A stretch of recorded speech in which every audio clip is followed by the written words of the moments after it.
All right, we're live. We're live. Good morning. It's 8:30. It's too damn early. October 2nd. We're in October already. It's weird. Yesterday, it felt like we were in January because we were already playing this game, and it's been 10 months. But anyways, yeah. So session 34, Odyssey of the Dragonlords, and you guys are kind of in a pickle. And it's not a Kyra pickle either. It's a pickle. Oh no.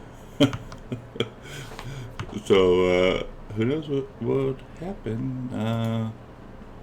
Yeah, we'll just jump into it and we'll do a recap and then we'll we'll see what happens. Okay, so to give our viewers and us a little bit of a something in context, when we met Versi back day 4 together, she told us we must drink deep from the bottomless dragon horn, for it will reveal a vision that she can't see. So we went to Astoria, which, duh, I just put two and two together, the Rock of Estor and Astoria, Estor Archelander.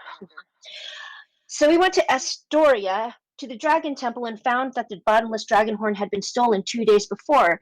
There were hoof prints and wine, looked like spilled wine on the ground. So we headed to the Mossy Temple, where we ran into the goatlings and scarred Arcadia for life because she was almost mocked to death by two of them. Therefore, she hates goats for the rest of her life. But we met a big fey creature called Zericus, who was drinking out of the dragon horn. We retrieved it from him, brought it back to Aesop at the Dragon Shrine, drank from it, and had a vision. And we were on the legendary Ultros, the ship of the Dragonlords. And we saw that there was a bronze device called the Antikythera, which we also need to get, which will navigate to all of the islands of the sea. And we have deep investments into those islands. We need to go to the island of the Fates for Emetrius and Arcadia, as well as Nicodemus and Kamos to find out about our fates, and also the island of the dragon to rescue Arcadia's mother, the island of the scorpion perhaps for Folon, the island of Yonder to retrieve Corbin's armor from Gaius. So we also see that they are rowed by leering corpses. And what happened in the history of the Dragonlords is Sidon killed the last dragon, and so the Dragonlords ended up taking to the seas, and the Ultros was their flagship warship. So that brings us to the morning of Sunday, day 31st, at the Sour Vintage, which is actually where we started our adventure almost a year ago in our time. We each take a candle for stuffing our ears with the wax. Emetrius puts his spit and sweat in a jar that he keeps in his bag of holding. Thank God he has his own now. Corbin doesn't have to share that smell. Arcadia is wondering if the shield of Estor Archelander would have any effect on Estor's ghost should he see it, so she ends up taking the golden shield of Vulcan, and Corbin takes the shield of Estor Archelander, being a Dragonlord himself. He also takes the axe of Xander, reluctantly, saying, well, maybe. I don't really like weapons, but maybe. But Arcadia points out that this is not just any weapon. It was his squires who succeeded him, and that there's a connection. Kamos copied the second level animal messenger spell. As we travel toward the Dead Falls, we get to a place that is deathly quiet but don't detect anything. Emetrius casts a divine sense to detect any celestial fiend or undead within 60 feet. He only senses Kyra, who is on Folon and looks bored, and she has been like this ever since Kamos chastised her for lying to us about the instruments. We camp for the night, and brings us to Monday, day 32. We travel and come across a river that flows faster and breaks into rapids. Corbin safely leads the way as we tie ourselves together, but the sides of the canyon seem to be closing in around us. The walls are adorned with horrific carvings of what seem to be faces, both human and inhuman. And as we continue, the walls seem to be actively closing in around us. As we get further, the canyon grows more narrow. Cold wind starts to assail us, and there's blood-curdling sounds that we detect are coming from the faces. Emetrius puts Corbin on his back and runs. Folon and Kyra get out. Kamos at first doesn't, but Misty steps his way out, and poor Nicodemus and Arcadia are slightly crushed by the gates of death, but they get out just in time. As the rapids twist and turn some more, we approach what appears to be a massive waterfall, which is the Dead Falls. The site itself is beautiful, but it's disconcerting that it should come to such a sudden end, and also there is no sound. Amitrus starts to take his rope of climbing and try to climb down the falls, but Camos points out that the Ultros was sighted on the river. So we check our map and find a little inlet. And as we walk through the inlet, we come out to a lake. And strangely, there is moonlight shining through the clouds, and we find the Ultros. We go on board, and we feel a chill in the air. It seems abandoned, but we hear faint whispering, singing, and every time we turn to look, the vision and the sounds disappear, only to reappear and resound a few moments later. Corbin touches the mast, and he gets a vision, a flashback of a beautiful woman in the forest being killed and slaughtered by Estor and his men in the mossy temple. And she was Demetrius' sister. We check out the top deck. It is empty. We find a fancy chair at the stern, and the helm is also there with crossbows. We go down in the hold, and we see that this deck is clean, orderly, and built to house 25 oars on each side of the ship. We investigate. We find some boxes. We go to the bow, and there is a luxurious room that has a journal and papers, and we have found Estor Archelander's chambers. When Corbin and Arcadia look at the journal, and Corbin flips to the final history, he finds that it starts to turn into rants and ravings against all the gods, Titans and the Five alike, including Kyra. We keep the journal and the papers. When we open the box, we try to open the box at the stern, but as we head back down there, all of a sudden we see that at each oar now sits a single silent man. They do not interact with us, but when we get to the stern, Amitrus finds an undead woman sitting by a drum. Her skin is white as bone and her eyes are missing, and she asks in a whispering voice, "Are you ready to travel to Mitros?" Before Corbin can stop him, Amitrus says yes, and the woman begins to beat the drum. The specters begin to row, and we head closer and closer, faster and faster to a wall. And when we seems like we're about to hit it, the Ultros dives underwater. We hold our breaths. Just when we think we can not hold them any longer, we surface, and we are surrounded on all sides by the gentle waters of the Cerulean Gulf. When we go back down to the stern, we find out that we cannot open that box. So we go back to the bow, where there is another box. Arcadia successfully picks the lock, and we find gold and silver in it, as well as 6 burnished golden coins that are magical. Camos detects that they have the sense of dunamancy, which involves the manipulation of reality. The face of Xander is on one side, and the Ultros is on the other, and we each take a coin.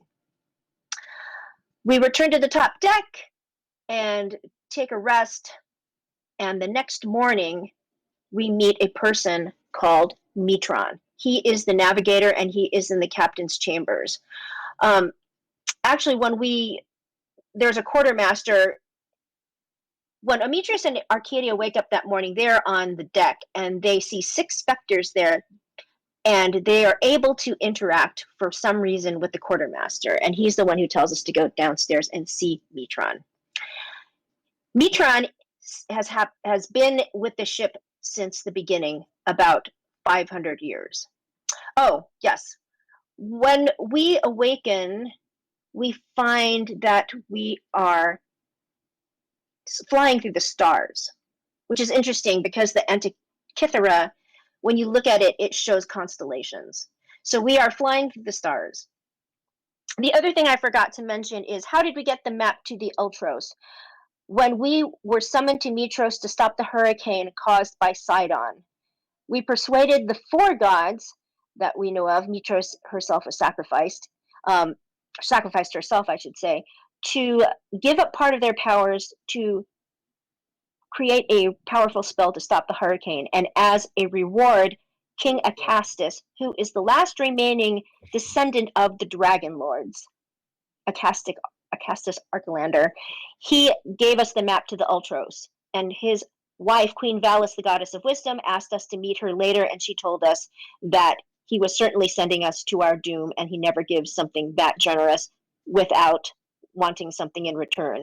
She also told us once we got the Ultros to return immediately to Mitros, but for Acastus to have both the Ultros and the dragons, command of the dragons, is not a good idea. So when we are down with Mitros, we find out that he has been there for the 500 years since right after the First War. When Corbin shows him the shield of Archelander and the coin, he sees the coin, he says in Draconic, so you have opened the box. And everyone can understand it, even if we don't speak Draconic normally. We find out that a person named Carpathos visited Estor and told him that Lutheria could give him what he'd lost and more, the power to take vengeance on his foes and to make the Dragonlords and natives alike bow before him. And over time, he convinced him that only one man stood in his way, Xander. So Estor killed Xander, but despite everything that Carpathos had told him, it promised him power. Instead of him, the Dragonlords chose Rhizon Phobos to lead them. Rhizon is the only female Dragonlord that we know of, and she had some sort of relationship with Kyra. And then we find out that Adonis, who was the pretty boy Dragonlord, he led a desperate charge into Phraxus, and Phraxus is the Tower of Sidon. Then the Ultros sailed into the Nether Sea, which is the heart of Hades itself, and only the Ultros could brave the corrupting waters of the land of the dead and faced the might of Hypnos, the great ship of Lutheria herself. Mitros does not know what happened, but he knows that Estor came back pensive and restless and ordered them to sail back to the mortal realm. 3 nights later, Lutheria visited them. He was on the deck, Mitron was on the deck, and he saw them arguing with the first mate and one we call the captain's right hand, which I'm wondering maybe that might be Ebony. Then Lutheria transfixed them all with a wave of their hand, and from that day onward, the captain consummated the deal he had struck with the goddess of death, and from that day onwards, all the people were slaves to his will. He says they are as one. The ship, the crew, the captain are all bound to his will, helpless as babes and cursed to undeath.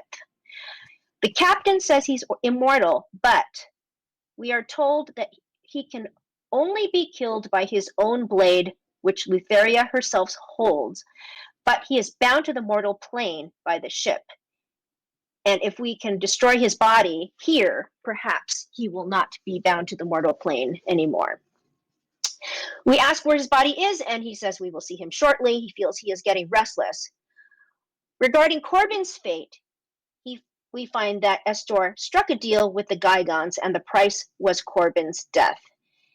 Gygons are the 6-armed Cyclopses, and they were the ones that later on, Telemach, Estor's older brother, told Estor to get rid of the Gygons, and he went and slaughtered them mercilessly, women, children, everything. And because he did that, Lutheria, who was on the side of the settlers, saw his bloodthirstiness and decided to fight against the Dragonlords, and that's how the First War started. It was, I think I said that, everybody, women, men, women, children, everybody, he slaughtered everyone. Sorry, I'm answering Engorgio's text. So we go back upstairs and we find that Estor is there waiting for us. And he is, I was trying to decide how to do this because it might be better if I just say what he said, because he is a misogynistic, cruel person who most likely emotionally and sexually abused many people. Maybe I'll just say it. He says, well, look who it is. Kiki, it's been a while since I gave you a good riding. So you finally come crawling back home, you worthless cow. And you've brought some pups with you. Is this your new troop? Did you tell them you were bringing them to their deaths? Tell you what, maybe if you crawl over here and beg for forgiveness on your hands and knees, maybe I'll take you back. You know, if you make it worth my while. And he laughs and pats his crotch. I will just leave it there, but basically, he says that we shouldn't believe Versi because she is a daughter of Sidon. He offers for us to join him, disregard both the Titans and the gods, and rule the settler races in their stead as a new and mighty order of Dragonlords. And if we swear an oath to him and to this vessel, he will allow us to captain it. He wants to be brought to Mitros, and this fine vessel that you seek shall be yours. Amitrius runs and throws a javelin at him and says, "Are you done?" And we find that Estor is flanked by 2 humanoids, and we are deep in battle. At one point, the first mate looks at Amitrius, Kamos, and Nicodemus with a horrifying visage. Kamos rolls 2 ones and suddenly ages 40 years, so he is now 63 years old. Estor then says, once we get to Mitros, I will take my heir's wife, meaning Valis. I can certainly make better use of her. I've always wondered what it would be like to bed a real goddess, and he sneers at Kyra. Then Estor says, the worst part, Corbin? She knew. She knew, and she did nothing to stop me. We are, again, deep in battle. And then Estor says, "That's it, Kiki. Stand by and watch me slaughter these worthless sacks of meat, just like before. Just like all the times before." At this point, Arcadia is trying to get Kyra to snap out of her. She is extremely upset, crying profusely, vomiting over the side of the boat. And I went back and listened. Arcadia was so angry, she only hit once out of 5 times. Oh, God. Kyra moves to Arcadia, and she says, "You don't understand. You just don't understand."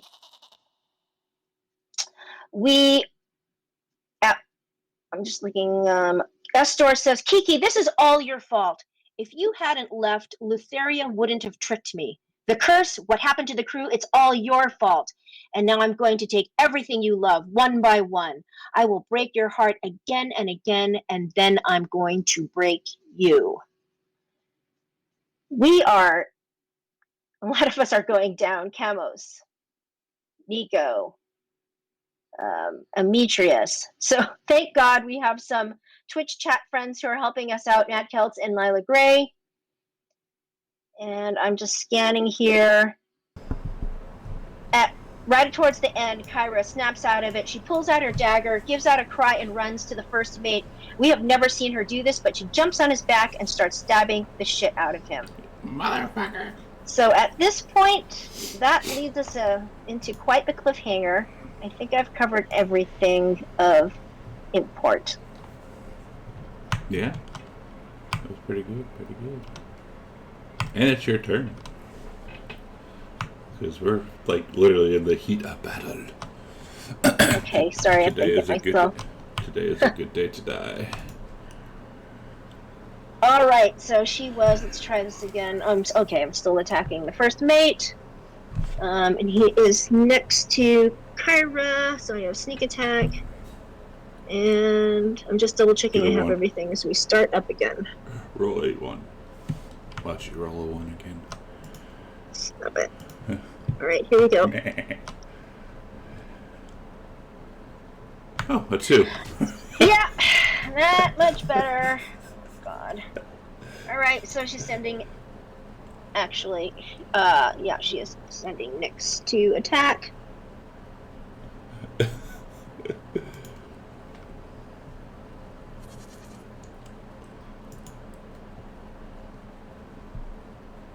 Hey. Nyx hit 4 out of 5 times. Time to give her a raise.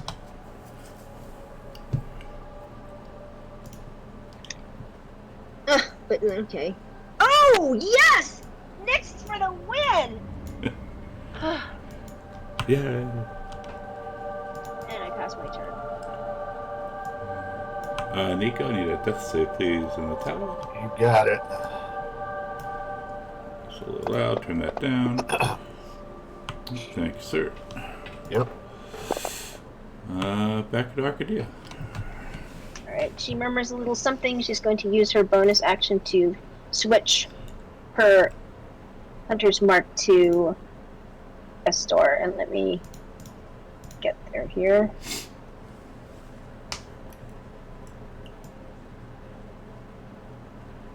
Today is a good day to die.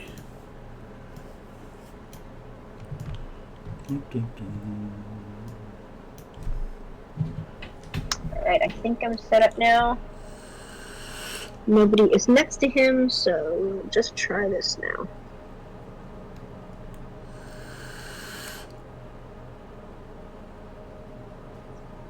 Damn it! Alright, Nix is gonna go after him. At least it wasn't a 1. True!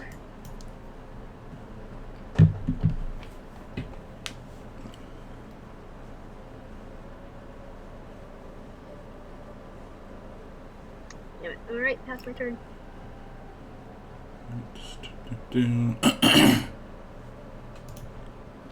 Nico, another death save, please. Oh, quick. Yeah. That turnover's a killer. Maybe literally. Yeah, it is. It could be. Could be. Quimos. Am I still... Well, first of all, I'm not still muted. Good. Second of all, am I afraid of anybody right now? You are not. Okay. I'm just like trying to see the distance. It's like 55 feet away from 50 feet away from what is it? Necro and Nicodemus. It's like in that span. Can I run? Can I move there and then use magic mage hand to give Nicodemus a healing potion, or is that too far? Also, do you have healing word stored in your ring of spell storing? Not anymore now. You do notice that Amethyst is standing right next to you. Okay, if you're good taking care of that, then I'm just gonna like cast magic missile on on Esther. Except you're not sure Matrix is really going to do anything. He's looking at his watch. Yeah, it was a bit far for that kind of thing anyway, but let's just leave it at that, and I'm going to, like I said, I have to find my first level spells. Yeah, I can do this.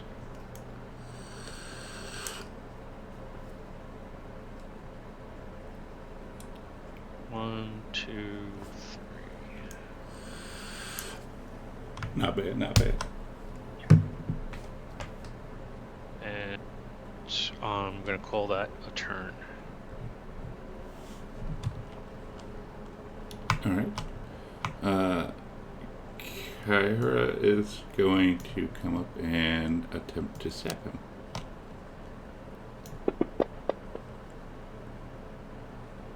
And he laughs at her. Stupid cow. A plus 12 and she missed. Alright, so Esther. He's upset! She is very upset. So Esther is going to look, and Arcadia... Let's see. Bam. Quamos. And we'll do Corbin. You guys will need to make a dex save if you want to use your inspiration or advantage to do so now. Who, everyone? Nope, just those three. It's 1, 2, 3. Here you go. Jesus. I'm a dead. Right, so those two saved. You did not. You get pulled all the way to him. Oh shit! And you are under the restrained condition on the ground into the end of his next turn. And boy, Let me grab that right quick. he uses a legendary action to smite you. Oops. And he says, such meaningless struggle. Oh yeah, there we go. Restrain. Where's Corbin? There he is. Can I break free of the restraint, or am I just helpless? You are helpless. Then I guess there's nothing for me to do.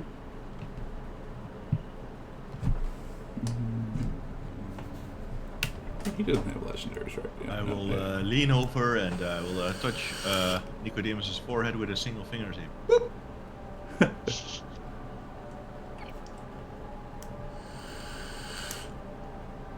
Did you boop him on the nose? You boop the snoot. Yeah, boop the snoot. He's back alive. And then as a bonus action, I'm going to move my...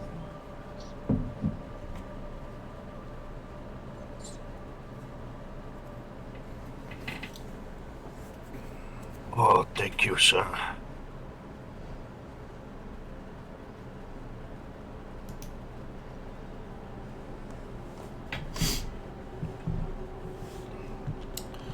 She'll try it again.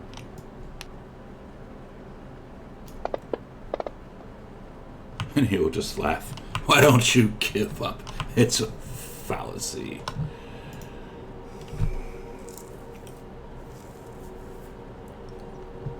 Oh my gosh, you hit. Really?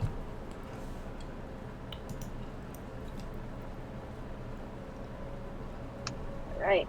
And just gonna send me pics.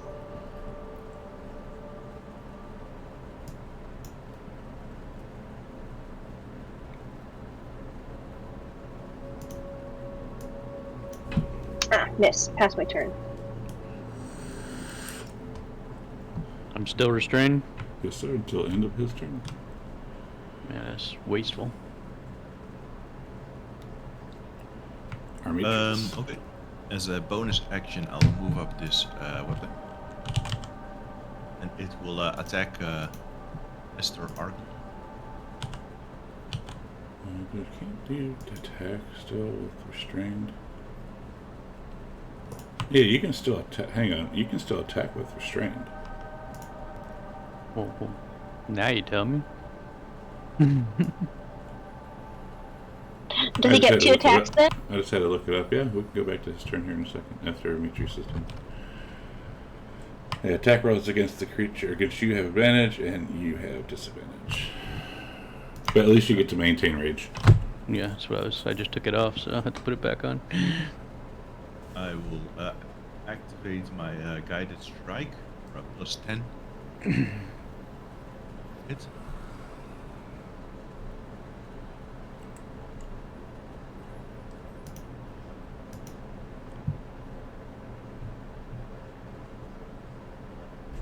Thanks. That should have another plus 5, but I assume it hits. Oh, yeah. Nice.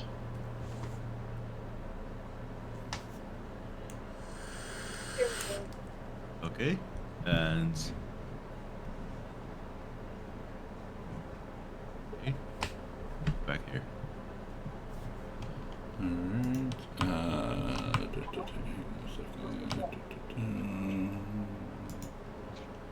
And as you move back, he will up attack you. He has a reach weapon. He has a reach weapon. He's carrying a ghostly spear, so yeah, it's a reach weapon.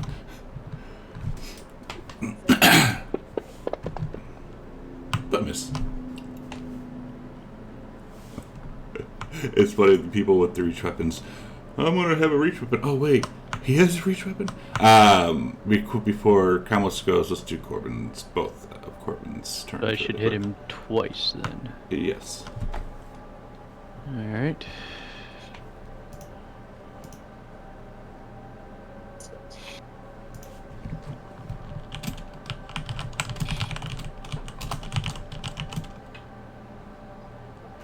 Not sure why. Oh, it's disadvantage is giving me. Gotcha.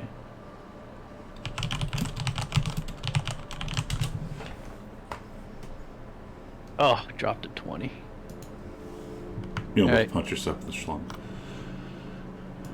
I missed, but I maintained my rage. Not that it matters. He's not using physical attacks anyways. And I only have 3 hit points. Kamos. Okay, another magic missile. And I still haven't targeted.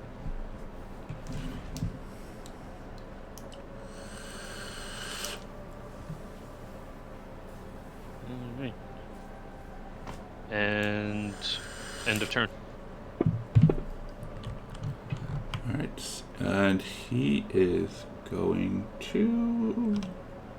He's going to attack Corbin as he looks at Kyra and says, I told you what I was going to do, as he stabs at Corbin.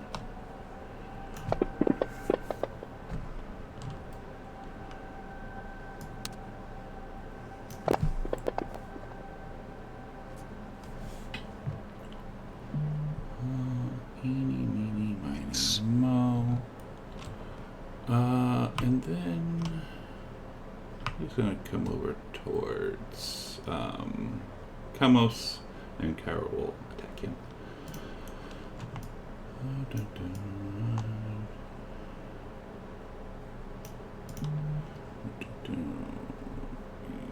her attack right quick.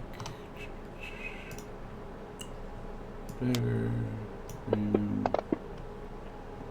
Oh, she hit him.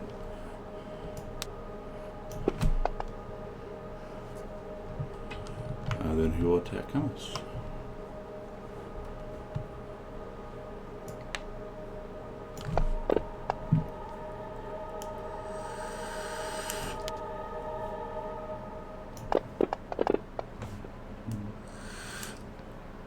Mm. 20, 25, 30, 35, 40. And he starts heading this way towards Arcadia. You're gonna need a hip replacement. I've fallen and I can't get up. Pro Nico. Hold on a minute.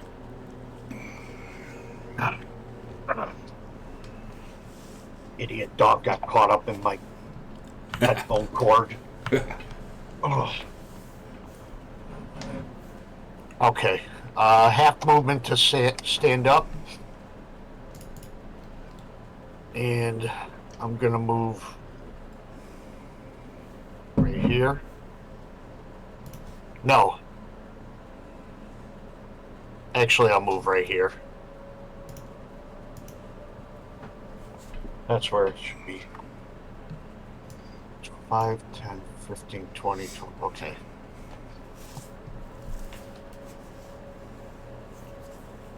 And I'm gonna hit Corbin with a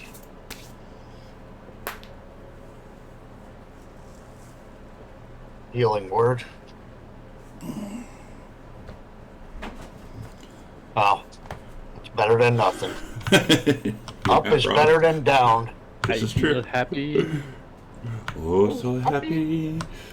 Mark off my spell slot, and that will be Nico's turn. Gets him up and going.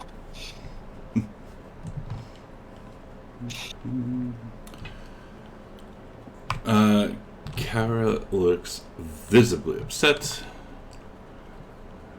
And she will do this. And of course she succeeds. Leave them alone!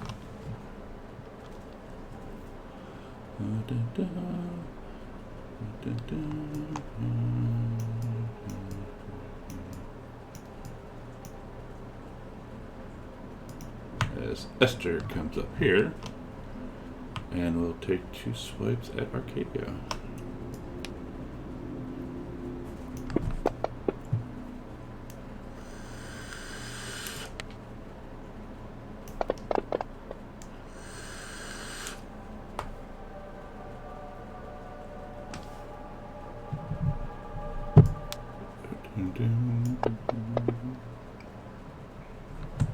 Damn. Arcadia. I think it's the first time you've really gotten hit before. Well, Second time. all right. Oats got her once. You see her yell at Kyra, and she goes, "That's it, get him!" And she screams, which would be her battle cry. Nice. And she is going to.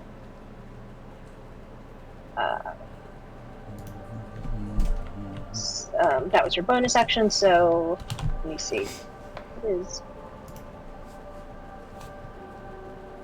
Hunter's Mark is that's a bonus action as well, correct? Yes. Okay, so she has already done that, and so she's just going to attack him.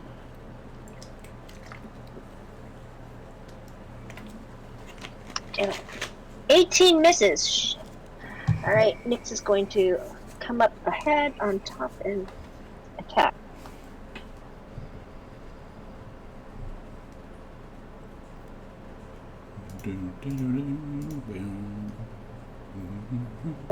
And misses past turn. Alright, Mitrios. Yeah. Corbin is back up. 40 feet over here.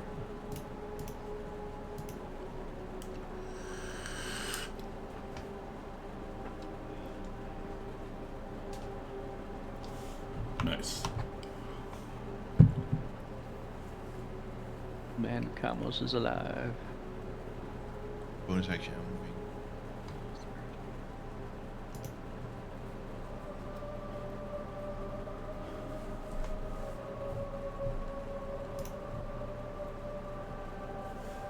Nico.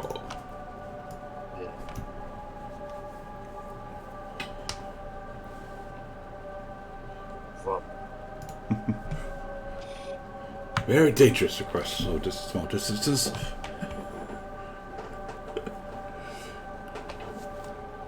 I'm within range. Nico's gonna cast Conjure Animals, Ooh. and 2 dire wolves are gonna appear right in front of Esther. Or one in front and one on the side.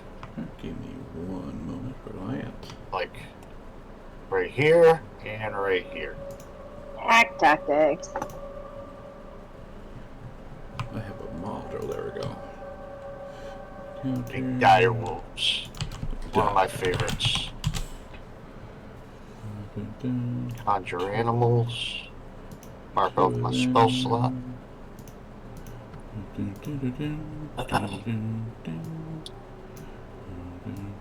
So like right there. Down 1.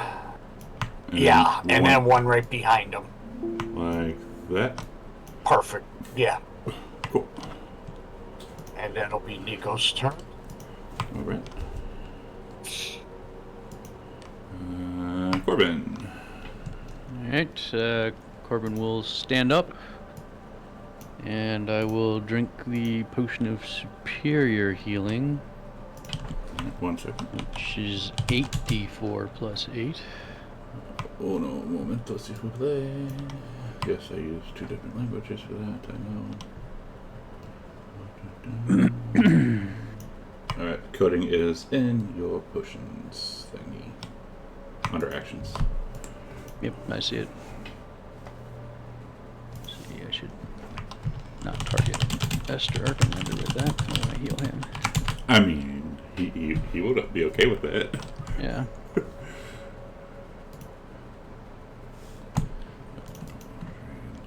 And I'm assuming standing up from prone. Or are you just gonna lay there? Yeah, I'm standing up. I said that already. Oh, sorry. Since there's 2, the one, yeah, there we go. Nice. Jesus, look at all those 1s and 2s. Holy crap. Not great. But still better. And let's see. Since I lost my rage, I will rage again.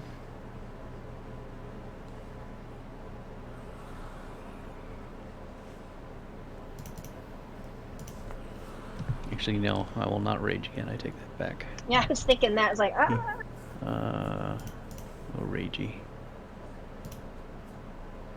We already did it, thanks. I will move half my distance. Try and stay away from the group here.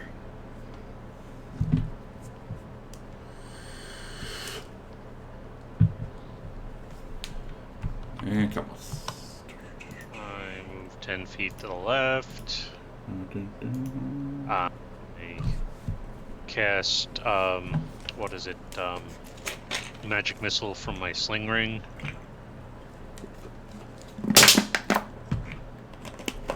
Fireball, fireball. And that's my turn. Alrighty. And a wolfie. Oops, there we go.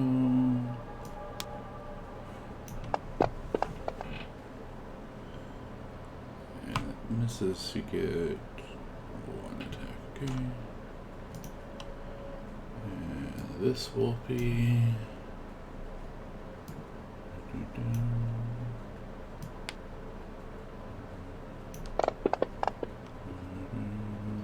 Missing, okay.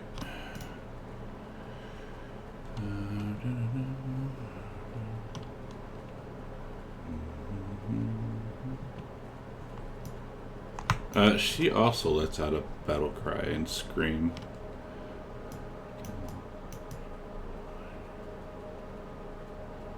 No. There.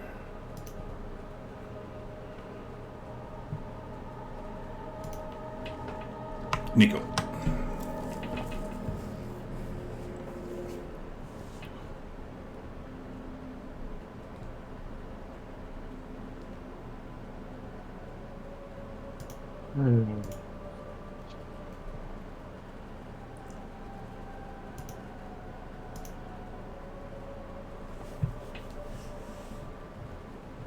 Let's see here.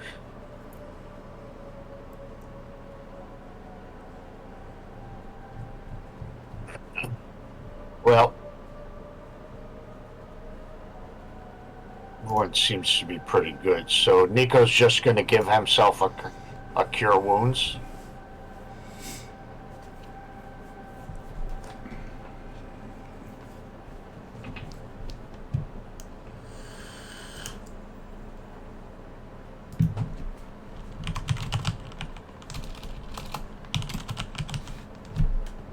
And he's going to move 25 feet right there. Very nice. He will command his direwolves to attack Esther in the next turn, which will be no. Alright.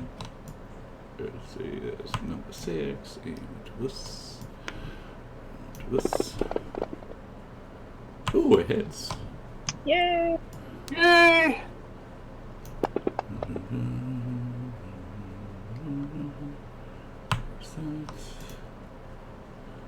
This one.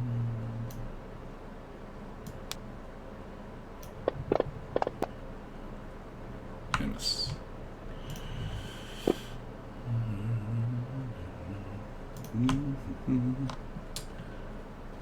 He senses Kyra coming up, and he looks and gives her a smile. Gives her a smile and says, "Watch this, bitch."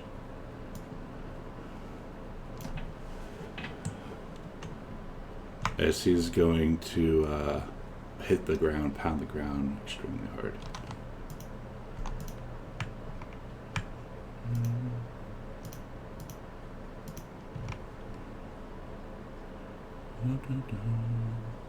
Oops. That is a 15. I don't know why I took it away. Changed it. There we go.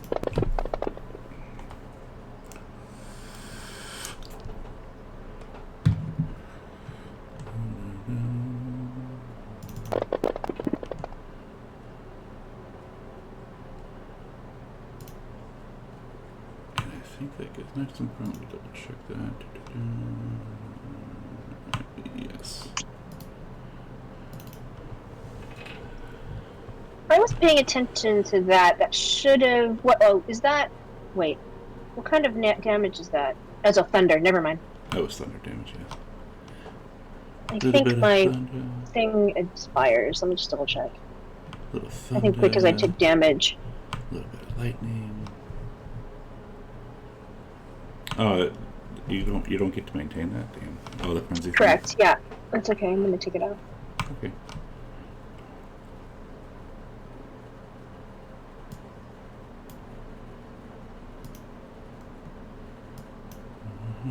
Camos. Okay. One thing I want to point out. You said he has a spear, right? Correct. It's a ghostly spear. I don't think spears have reach. You know. Not normal spears. I think they got 10 feet. Um. I can verify that. Just a second.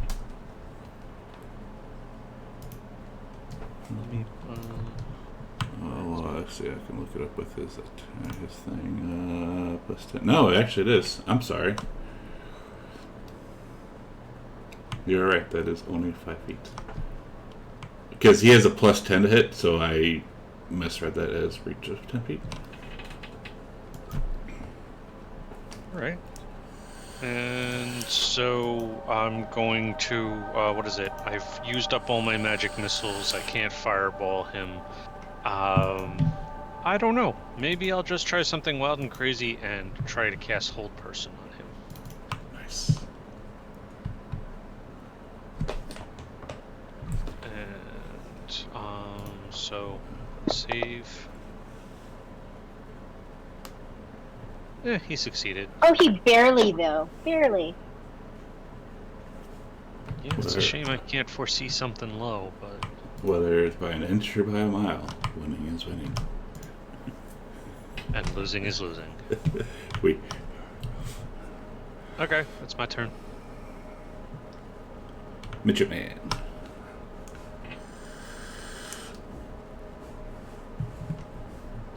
Okay, now run forward. Are you dashing? No, it's 30 feet, right? 25. No, sorry. No. I got small legs.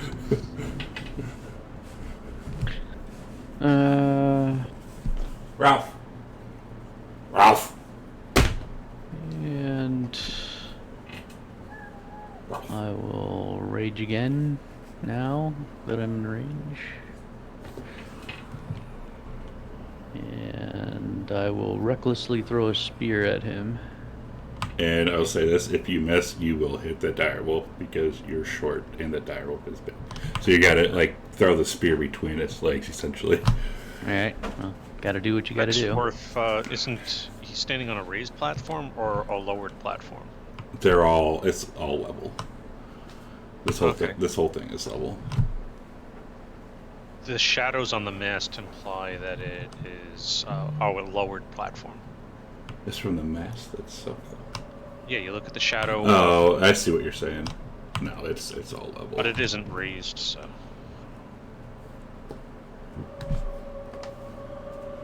Never mind. Why didn't it give me tried. advantage? Because I think it's 20 feet for a javelin. 20 and 60, I think. I guess that makes sense. But you hit him. Yeah, doesn't matter. So, hit him.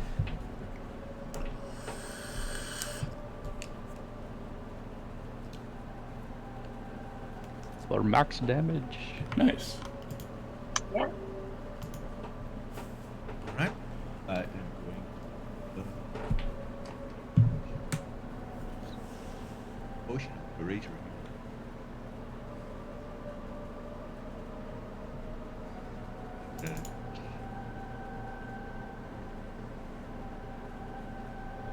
Look. And then I'm going to command my weapon. No, hold on a moment. We're all too close to each other. I am going to move Yep.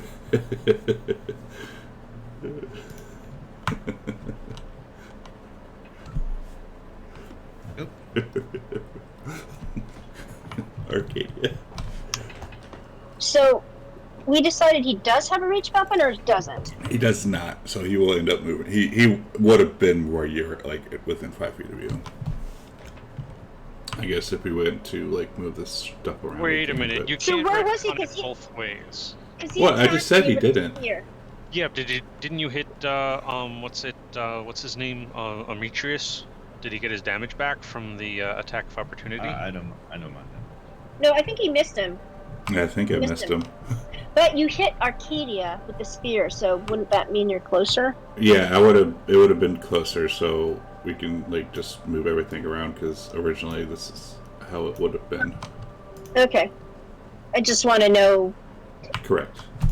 logistically what I can do, which means I'm not going to leave. So she is going to yell again for a bonus action. Basically say you motherfucker that she's going to, but she also knows she's pretty low on, so she's going to take her potion of greater healing. Ooh, an Amazonian battle cry. What does that do again?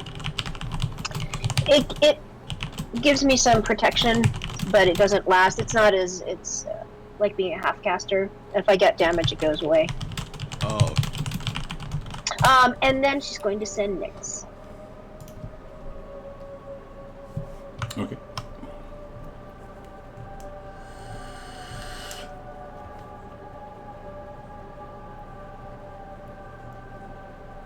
And pass my turn.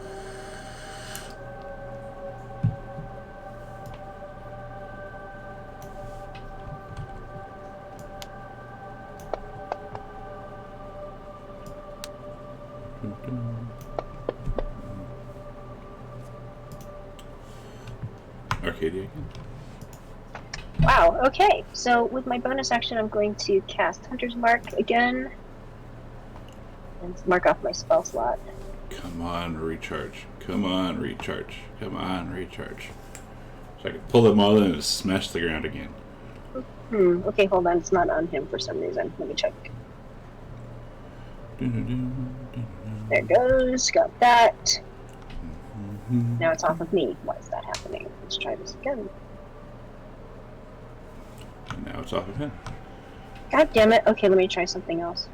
Why is this happening? God, see, this is what happened last time. When I put it on... Try just leaving it on him and see what happens. And if anything, we can just roll the d6. Okay. At least I can do some sneak attack. Okay, here we go.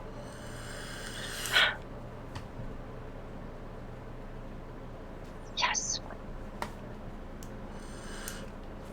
Yes, roll another d6. And, so that was resisted, and the 2 not quake. Shoots him in the chest, and now I'm gonna get Nyx on him.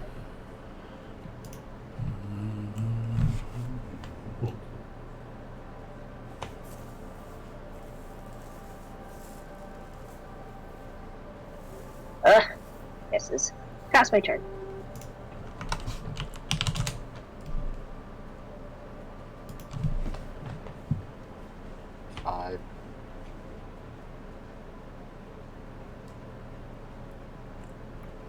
He's with the H.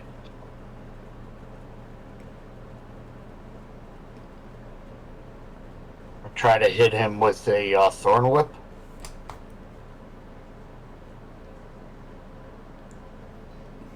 It rolled off of a 15.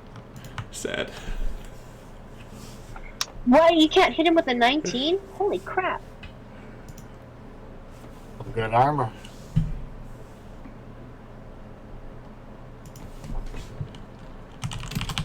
Atreus. okay. So, Come on, reset. Come on, recharge. Come on, recharge. might be close, but he's surrounded, so this Come one is on, going to recharge. move. Right here. Since it can hover, can it just hover above the direwolf? Yeah.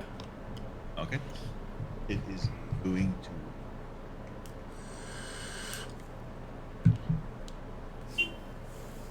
Missed attack.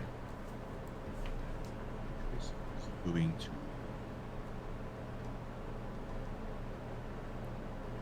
Range 60 feet. I'm going to cast a Shield of Faith on Arcadia. Are you sharing and scaring that, please? Yeah.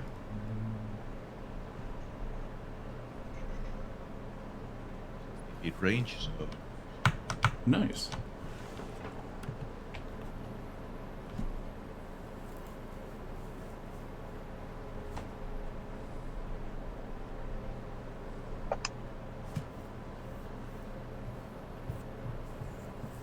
Okay.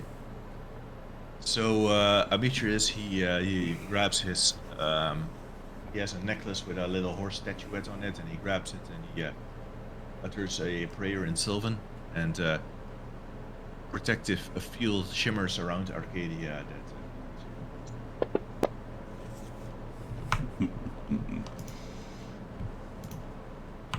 So Esther laughs and looks around him and looks behind him, and he's gonna target 3 of you over here.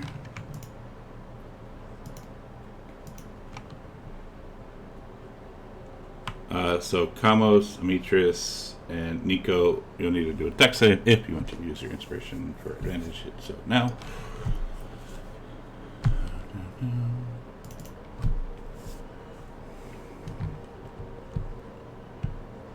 Alright, so Nico's the only one who fails, and he lefts as you get pulled all the way over here. Oh shit. Oh boy. And that is his turn for now, and he starts to laugh again.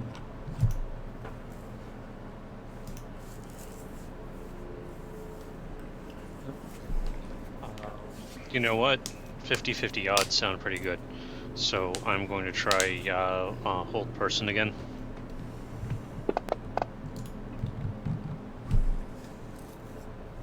Damn it. Alright. And at this point, a little bit of distance sounds healthy. So I move back 20 feet.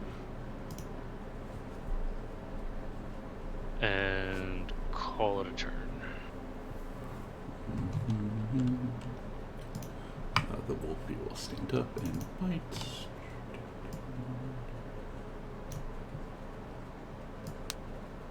Oops.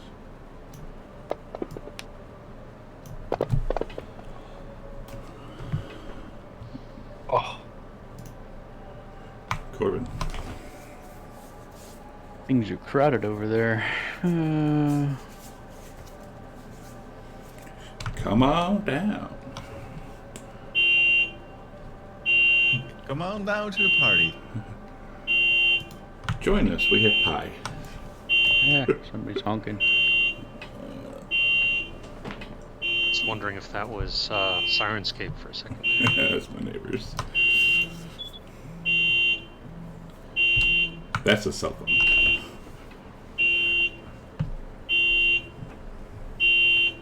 But wait, there's more. Come on down. Okay, I'll run over there behind Kira. And If you're small, you could probably squeeze next to him, right? I can't stay in this space though. And I don't have Those any. small creatures could occupy the space of medium. Nah, it's only halflings. Medium. I'm not medium, but If the dire wolves are large and you're small, they're 2 sizes category, you can move through their space. I can't stay in. No. Yeah. So I'm at the end of my movement. Is the problem. All right. I will try to chuck a javelin through there, but what's the penalty on that? Or is there one? You're raging, right? Now we'll reckless it. Yeah, that's fine. You're close enough. All right. So should I just skip being reckless and call it an even throw? No, I would still reckless it. Okay. But yeah, if you reckless it, you'll be fine.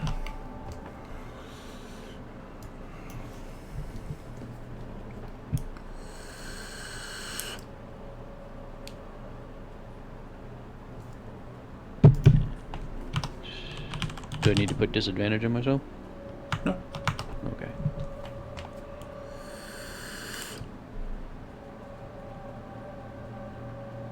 It's a miss. But that's okay.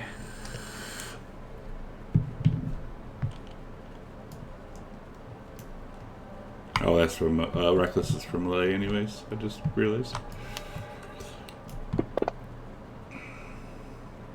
No, he would have stood up. It's all good.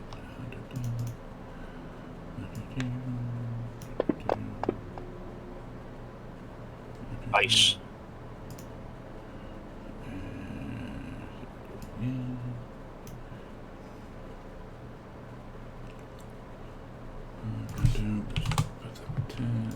Bites. Oops, no bite. Nice. Wolfie's doing some damage.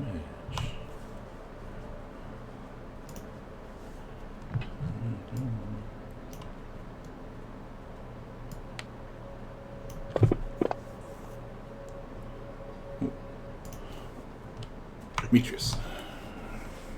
Last turn, spiritual weapon, then it disappears.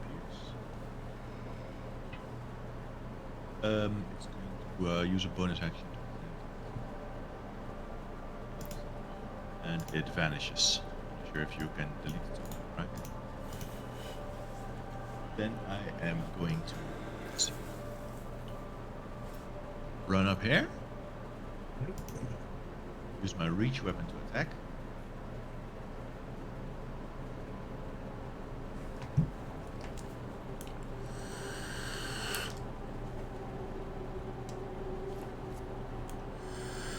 Nice.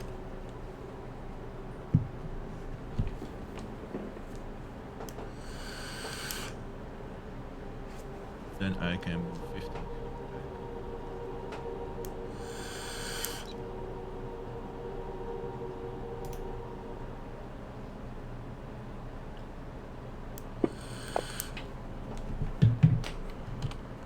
Alright. He says, enough. And he's going to pound the ground again. Just out of reach. Just out of reach. That's another Dixie, but I think you guys all used your things already.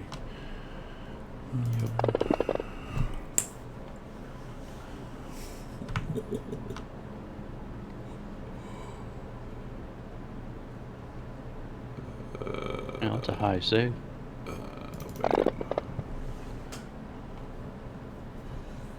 Oh shit. Do I keep having to bring you guys back up? Yep. I don't want to be the party healer.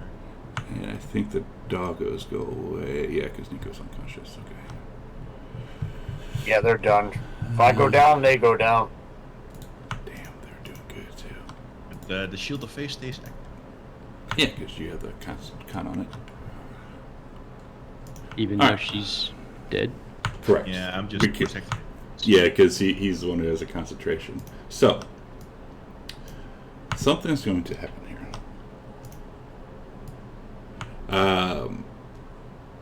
Amitrius is who's alive? Amitrius and Kamos. When he does this, Esther starts cackling as he looks at Kyra and says, "You're next, sweetheart."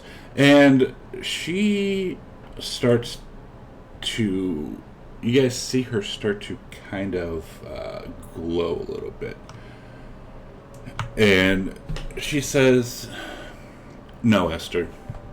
I'm done with this. I'm done with you. I have felt guilty because of you for far too fucking long. You will not hurt anyone I love ever again." And you see Kyra put her hands together, and they start to glow brightly. And then she forcibly tears them apart. And when that happens, everything goes white. And all five of yous, you see in this golden light, you see Kyra. You feel Kyra. You feel all of her fear, all of her anger towards Esther. But more than that, you feel her love for you. It washes over you kind of like a balm, like the first rays of sun after a cold night. You can feel that despite all of her hatred for Esther, she's doing this purely out of love for you. And as the light washes over you, a fresh resolve fills your heart. If she can do this, despite all of the fear in her heart, of course you can. And you guys all will get a long rest. Hey, New Cairo is a good one. Thomas was a dick to her. Wow.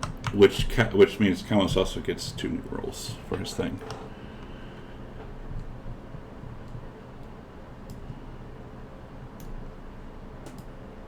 Okay. Oh.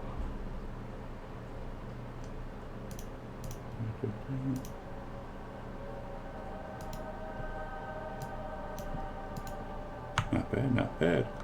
Yeah. And so, as the light fades, you see that where Esther stood is now a crumbling skeletal apparition.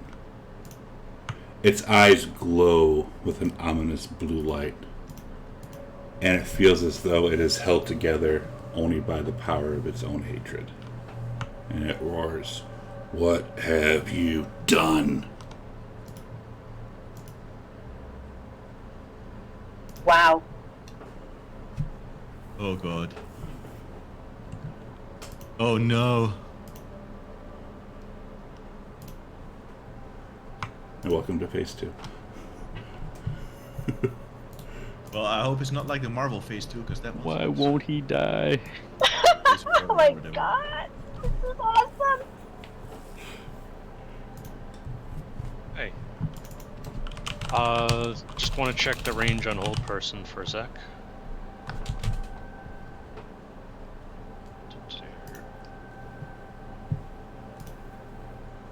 Range 60 feet. Okay, I think.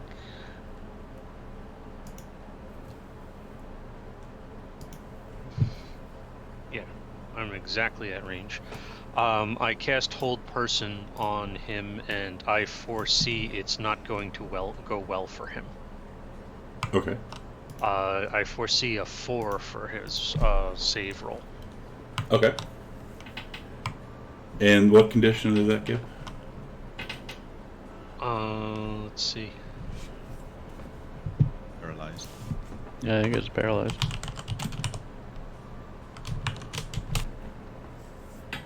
I take their word for it. I'm still looking it up. Target. Yeah, or be paralyzed. So should I just roll and we automatic? I just put the effect on him, right?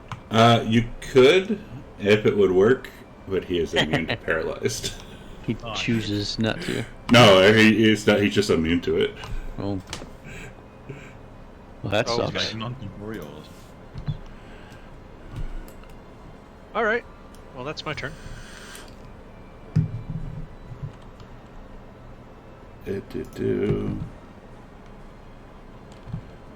And she will dagger him.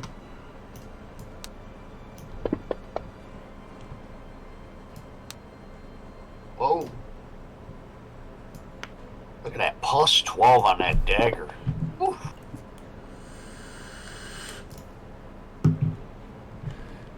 And he is going to scream at her, and he's going to backhand her.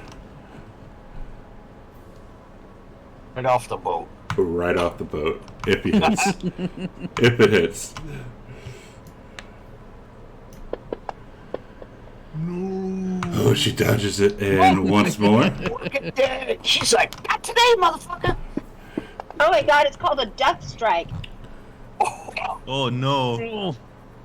He gets 2 death strikes. That's not good. Oh. And Oh, will no. backhand her right off the boat.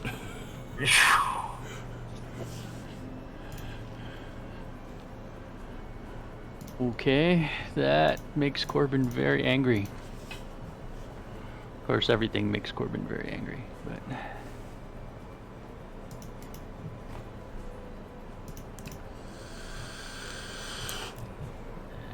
And I will be... reckless. I will run forward. And... Oh yeah, I'm he gonna gets try and legendary. knock him down.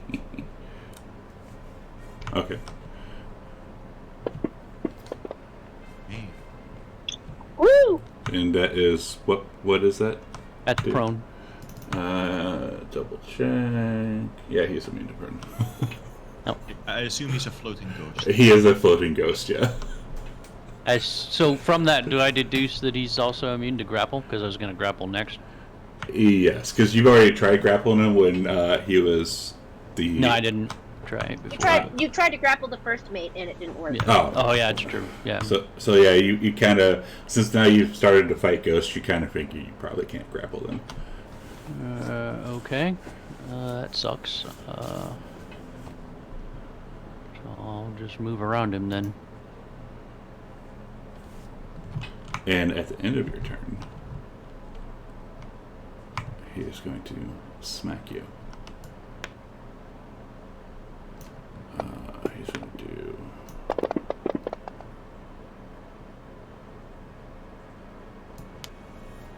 with that.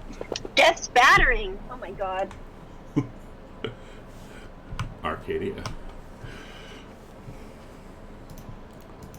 Arcadia doesn't do well at close range. She's going to take the disengage action and move a little further away.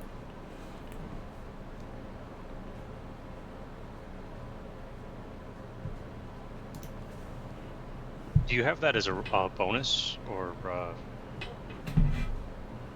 Disengage is an action available to all of us. sure? But rogues. Oh no, she's sorry. only level I know 1, what you're I think. talking about. I know what you're talking about. No, nice idea though. Thanks for asking. Never mind. I know. I've been trying to decide if and when I want to do that. It's called cunning something or other. So she's going to send Nyx after him. Cunning action, I think.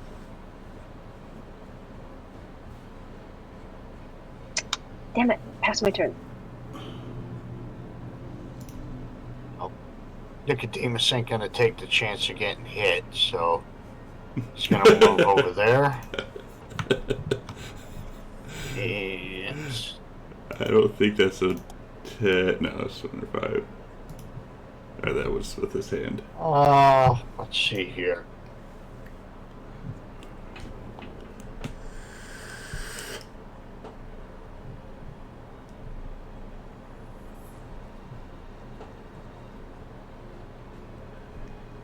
Oh, he's gonna cast Conjure Animals again.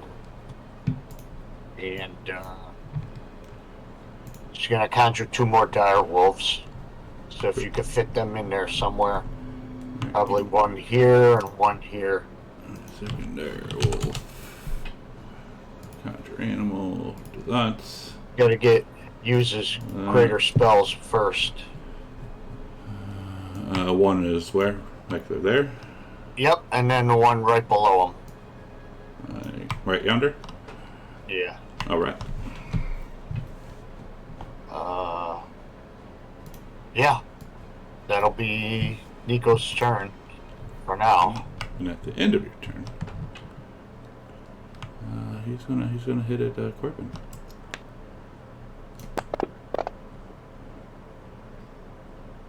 Miss. Demetrius. Can't keep an gnome down. Yeah, boy, Amitris is going to... I meant to change this over to... Oh, okay, He's going to throw out his rope of climbing towards Kyra. Okay. Awesome. And looking down, she's about, I think it was about 40 feet down, and she is hovering like right above the water because she's not getting wet. And she'll grab it and say, "Thank you. Kill him." Sure. I'll do my best, and I'll tie the other end of the rope climbing to the ship. I assume this entire thing is my action. Yes. Then, as a bonus action, I am going to cast a spiritual weapon.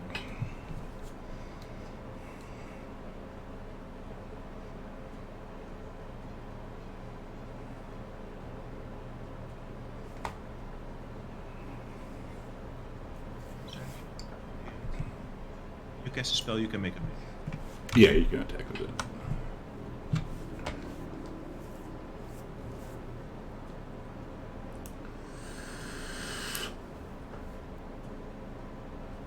Right, and then as my last 10 feet, back here, and At the end of your turn.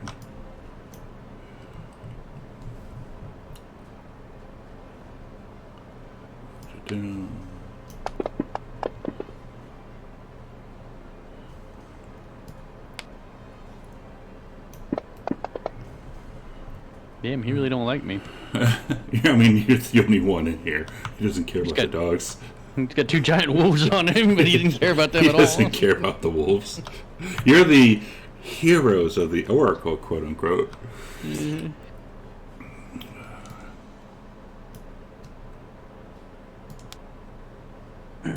Corbin yells out to the others, "I'll distract him with my face.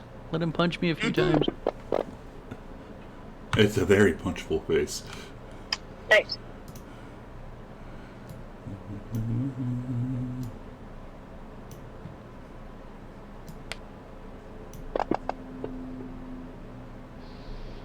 Nice. hey, Yep. That was about the wolves because there's 2 criticals in a row, not about your face, Corbin.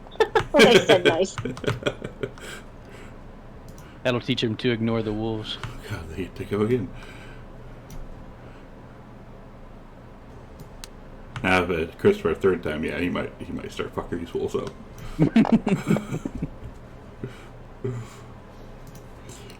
Kamos. Straight to the magic missiles.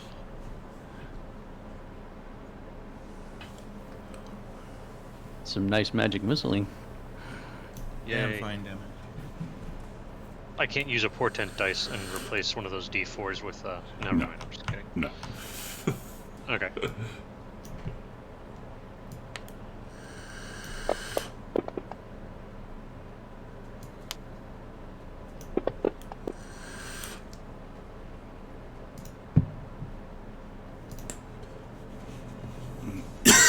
Arcadia. Okay, she's going to move Oh, over shit. here. He needs to attack one more time. Right? He attacked twice? Yeah, 3 times, so he needs to attack one more time. To get a better shot at him, she's going to murmur a little something, putting hunter's mark on him. Let's see if this works this time.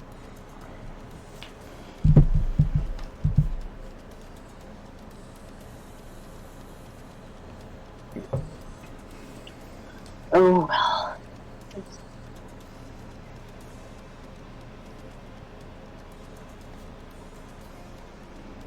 All right, I'm just gonna have to add it. I'll figure this out later.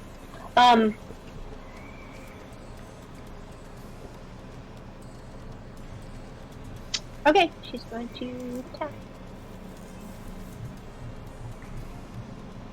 And it didn't matter because she missed, and she's sending Nyx after him.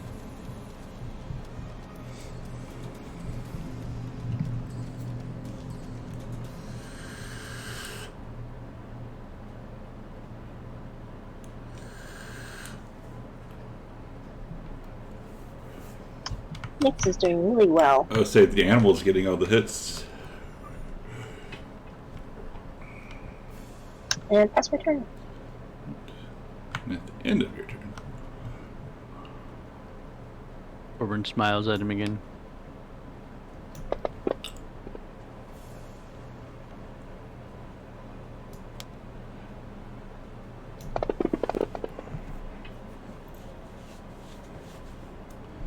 You smile at him with the like bloody teeth and all that crap. Yes, exactly. Alright, so she's going to climb back up. And we'll thank you. You're welcome. And she's... How can she do this? Cute. She's going to use Fairy Fire and Anglet so long it hits him. Or at least try to.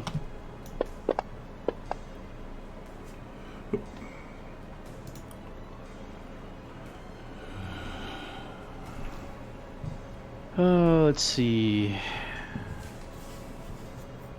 Well, Corbin's enjoying his role distracting the guy, so I think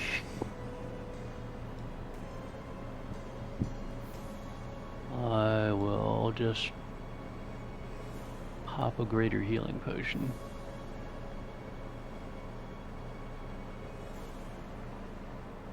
And that's gonna make rage go away. Didn't you just get attacked by him though?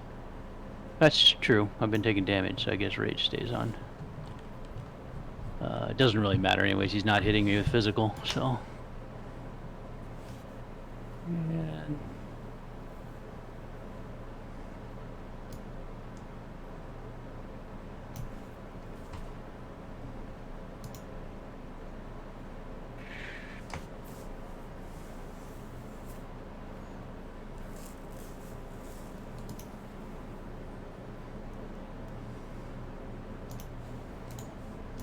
what I'm just gonna try and move away. I'll take a hit if I take it. Okay. Let's see here.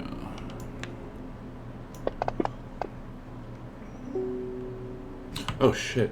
Yeah, after this round.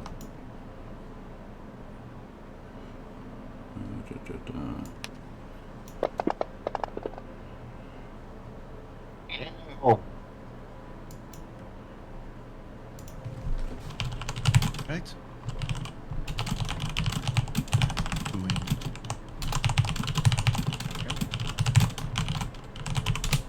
Okay.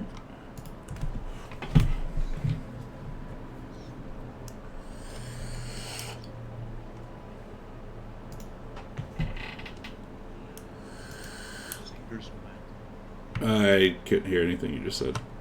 Oh, sorry.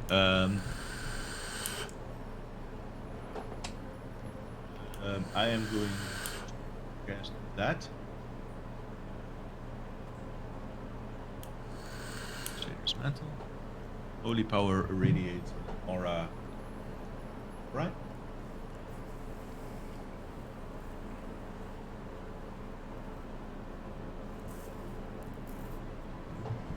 Can you hear me? Yes.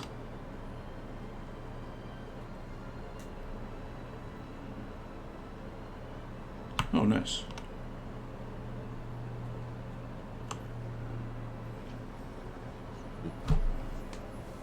Bonus action, my spiritual weapon. I think should also benefit from the Crusader's Mantle. Friendly creatures. A creature, yeah, I saw a creature. try. The rest of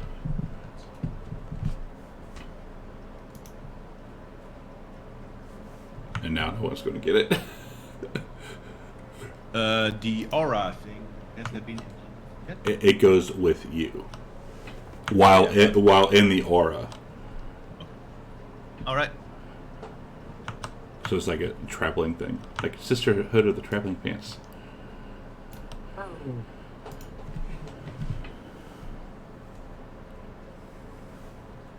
Nico.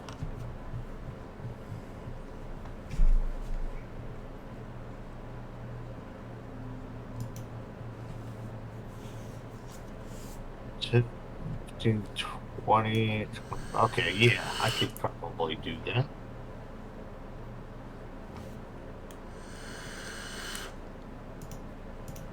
I am going to try to hit him with a thorn whip. That does an extra 1d4 rate. Okay. And it hits. Awesome. And then roll a d4 also. Okie doke. Okay, nice. Alright, so Awesome. that'd be very nice. That is Nico's turn. Alright. So Esther will incorporeal move through these two doggos. Doggies. And let's see, can you do this yet? Not yet.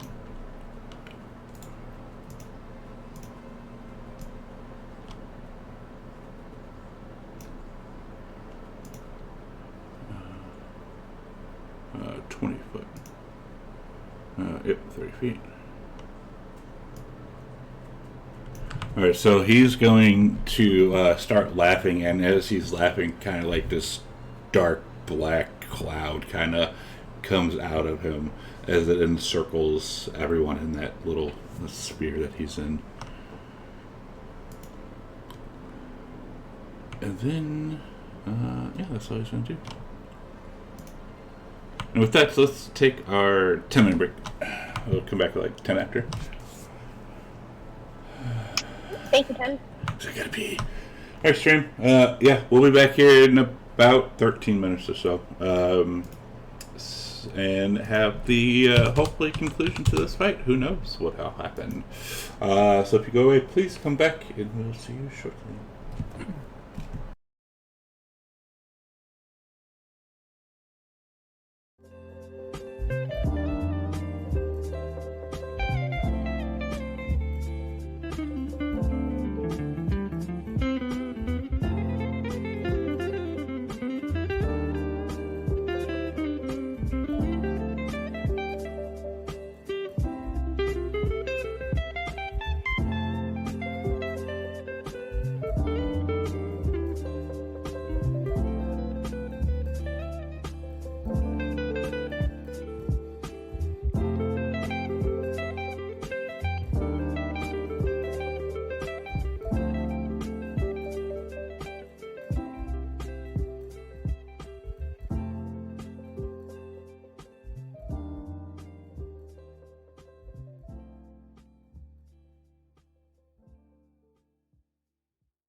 I'm back.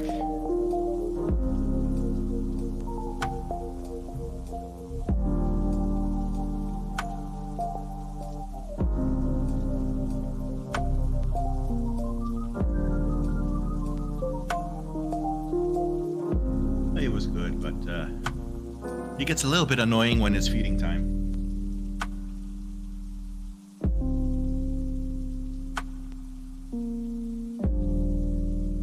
A French bulldog. He's always cold in the winter, and I have him wear a little jacket.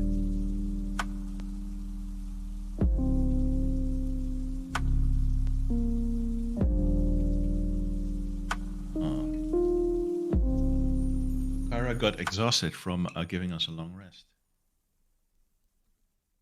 And exhaustion 2 as well.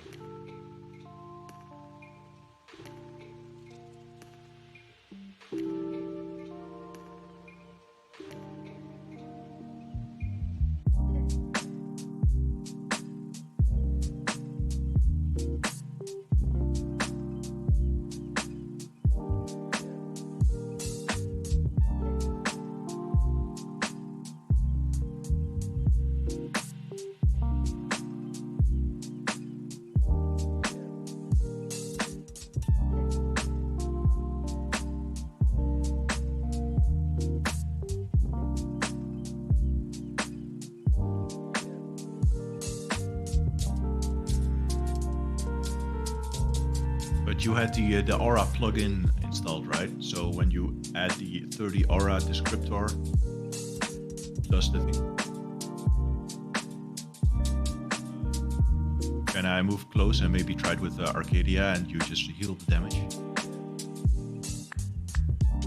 Can you move Arcadia closer and make her melee attack the...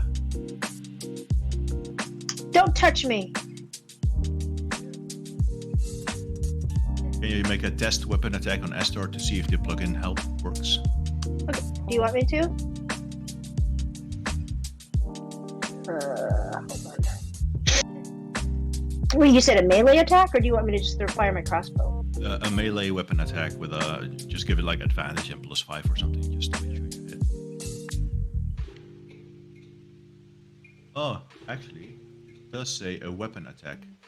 So crossbow should work. So just shoot it the way I normally would.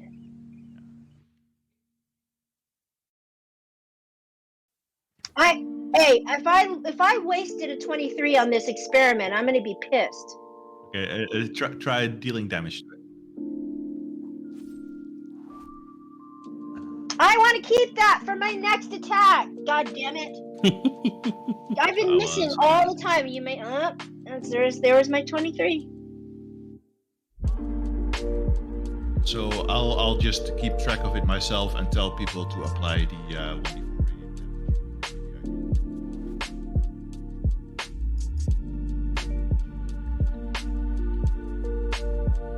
I'll just apply the 1d4 radiant damage when someone makes a weapon attack within.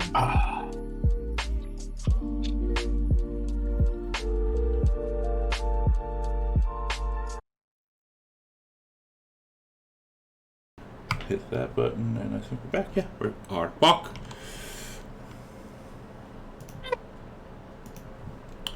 Wait, did you heal him for 17, but he only took 9? Let me. Yeah, hang on. Okay, that's fixed. That's Kyra. Oh no, I gotta put some music back on. No, so we were doing. So is this black smoke affecting me? It will. Oh. She needs to do this.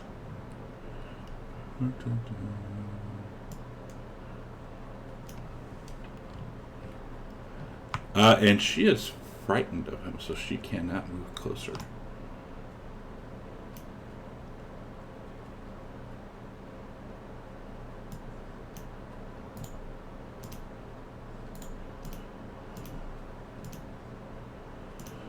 And at the end of her turn,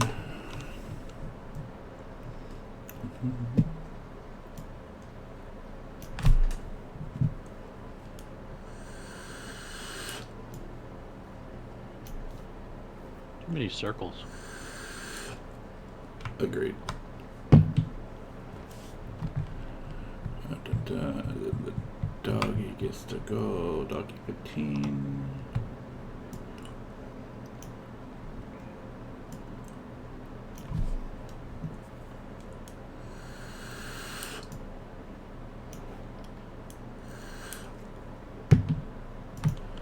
The end of his turn, the dog's turn, is going to attack again.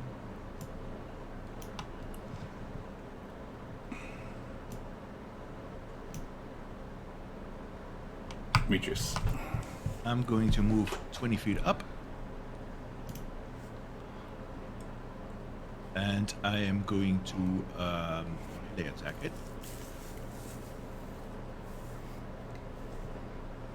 Oh, hang on. How close were you?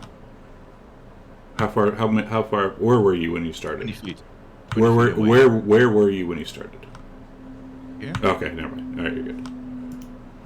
Okay, I'm going to attack.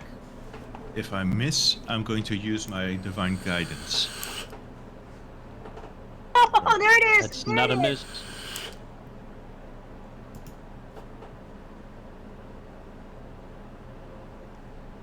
Am I on? Yeah, we're going, aren't we? Yeah. What? Could you hear everything that we were talking about? Oh, yes. And now So, he glares at you. Oh shit!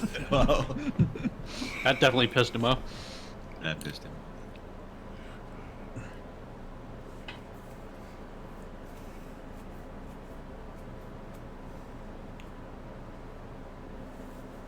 My bonus action is to move the spiritual weapon here.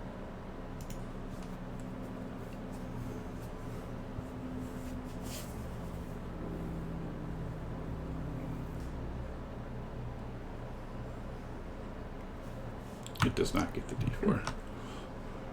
No. Oh, it did that automatically this time. That's weird. Okay, fixed. You can take it off. It did that by itself. I will then move my remaining 20 feet.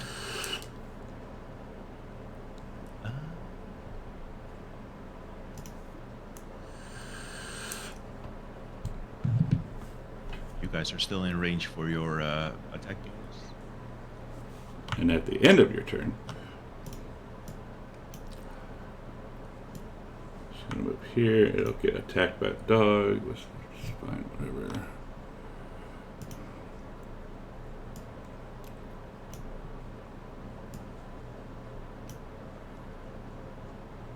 That does not hit. And Arcadia needs to do a con save.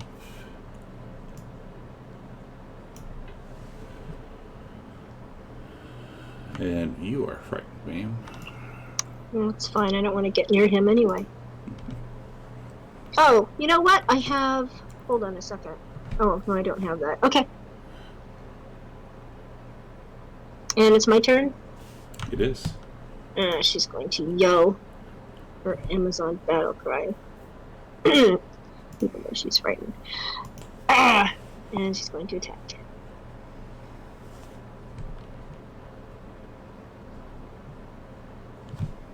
Why? Oh, is that because you get disadvantage when you're frightened? Correct. Okay.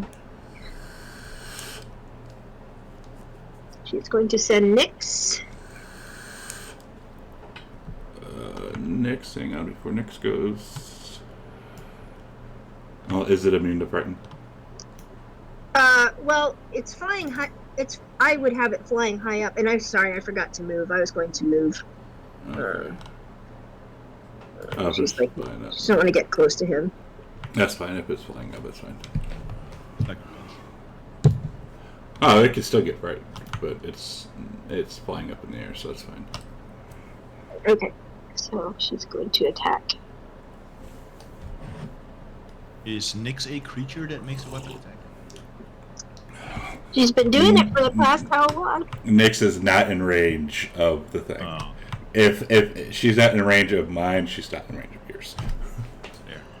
Oh, I see what you mean. Alright. Pass my turn. And at the end of your turn, Great.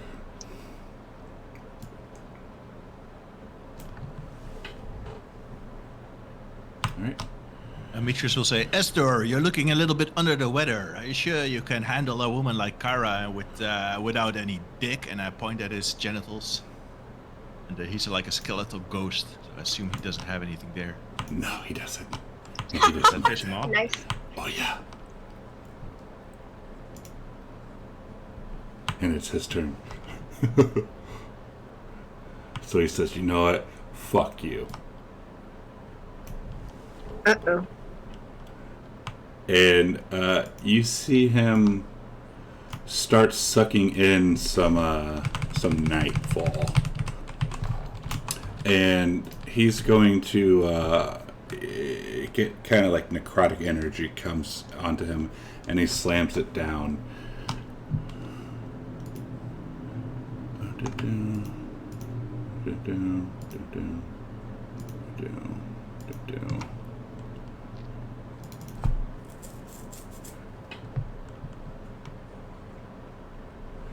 Oh dear. And Damn. you are pushed 10 feet away from him. So guess Can what? I'd like to use my portent die on. Oh no, they're low now. Never mind. Plus, it would have needed to be set before. And then Demetrius goes off into the drink. No. And roll. Let's see, that'll be 40 feet, so that's a d6 per 10 feet. So roll me 4d10 or 4d6. But it's in the water. Uh huh.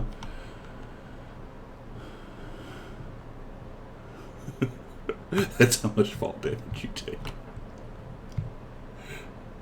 That because he's a horse? No. Can't do diving. I already got you. And he, like, it's a bad belly flop. Oops. He hit an oar on the way down and did a flip. Yeah. Corbin, your good buddy Demetrius just fell into the water.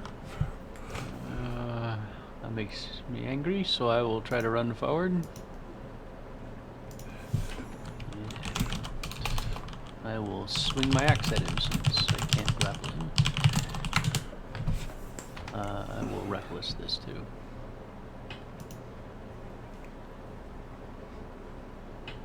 God, and I don't have my rope of climbing. You do not. Still It's- on the boat though, right? Yeah, it's It- still tied. It's it's hanging o- on the edge. Over there, though, where my arrow is. You might have to swim to it. Well, horses are good at swimming. Yeah, that's. I think it's typical terrain. Oh, I must have attacked myself. But I assume the boat is moving. It is, but I mean, we can play it off like that if you want. But no, you miss Esther. You hit yourself, miss Esther. Yeah. It figures. Yep, that's it. End of your turn. He's like, "Oh, you're back." What is the 30-foot circle of Esther? That would have you do a con save to make sure you're not frightened of him. I can drop it on you, or you can roll it. DC would be 15.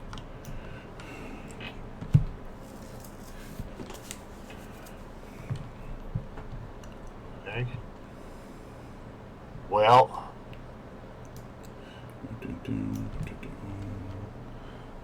You are not frightened of him. Nice. alrighty. I am going to get Corbin back up with a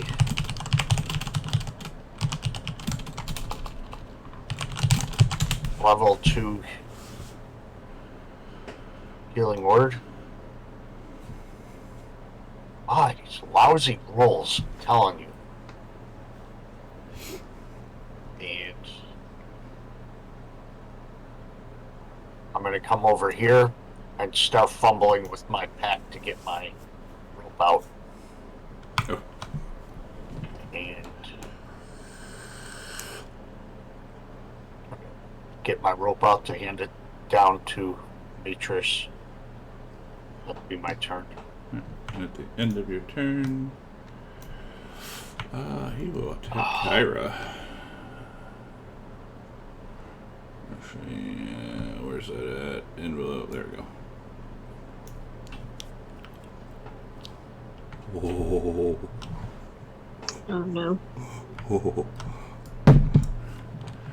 I warned you, bitch.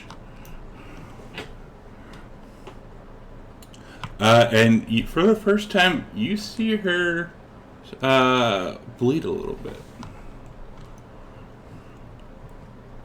Camels. Okay. It's like Nico got the rope out to Ametrius, right? Yes, sir. In the process, yes. Is there anything I can do with my mage hand to speed up the process, or is it like, does it look like there's anything I can do to help speed it up? Nico, actually, hang on. Healing word is bonus action, right? Yeah. All right, so it'd be an action just to go into your bag and take out the rope. I said I was beginning to do that. Beginning. Okay, so no, because if he's digging through the bag, because you can't see what's in the bag and all that crap. So I don't think Mage Hand would really help.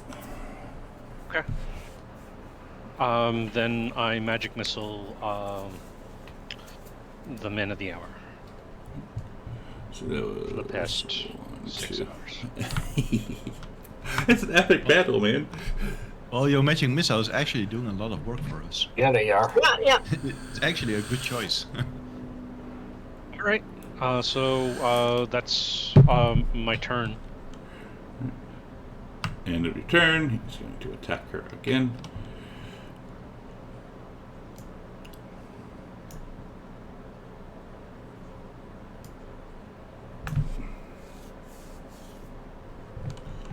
So next, bam, Corbin.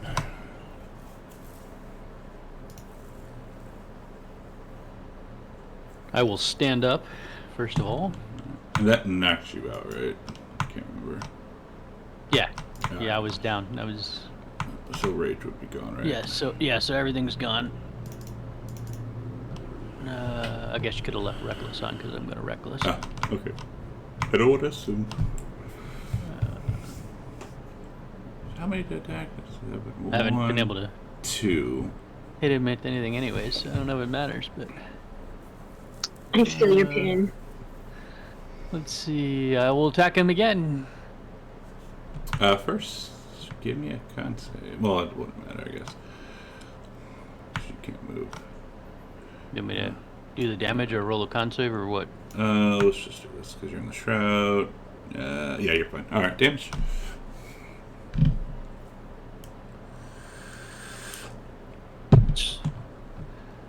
He flips around and looks. When will you figure this out? You can't win. I didn't hear no bell. Just because I can, I'm going to try and grapple him, even though I know it won't work. Okay.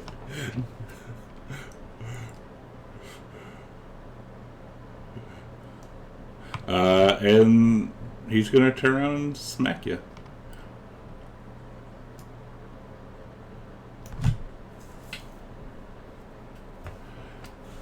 And I'll go down again. If only you weren't reckless attack. No, it doesn't matter. He rolled a 25 to hit. No, drop the first 5. He dropped a 5 though. That's the thing.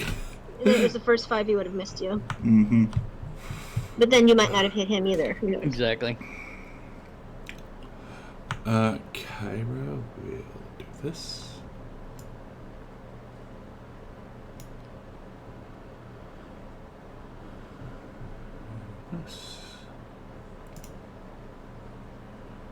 And okay, Arcadia.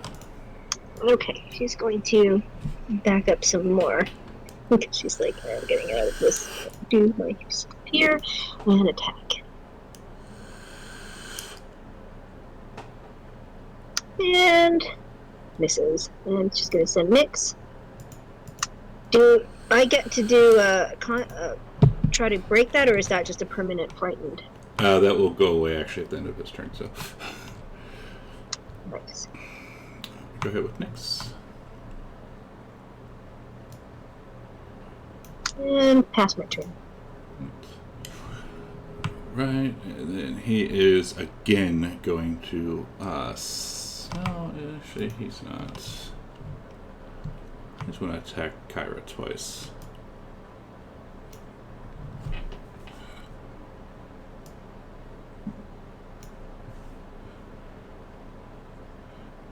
Did that, and then he's going to add a Sabbath's Assault onto that.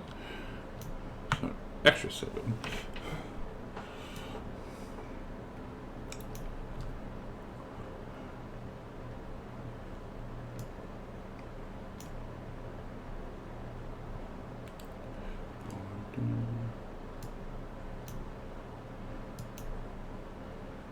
Countless. Okay. I am going to move here, and I am going to use Mage Hand to deliver a greater healing potion to Corbinosity. Alright, I'm assuming taking out the stopper first. Yes, because I don't have Mage Hands, but just one Mage Hand. Right. Okay, go ahead and drop it on him. I'll swallow the cork. You probably would. Yeah, drop it on him. Actions.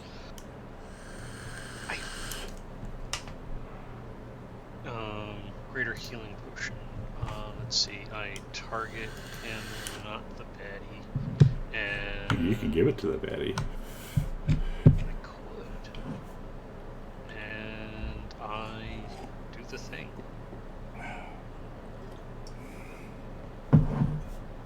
Alright. I think that's my full movement and regular action and bonus action. Alright. And that done. And he will attack Kyra again.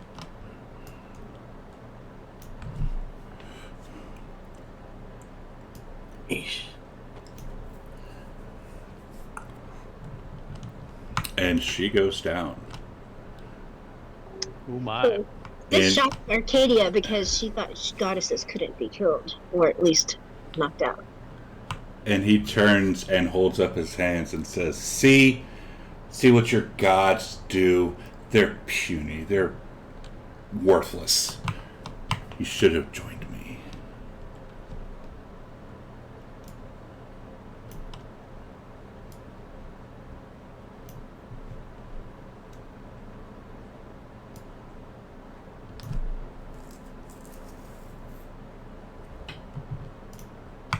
End of that turn, he's going to turn around and return the favor. So I'm assuming Corbin is playing dead. Yeah, not up yet. Still resting. 2.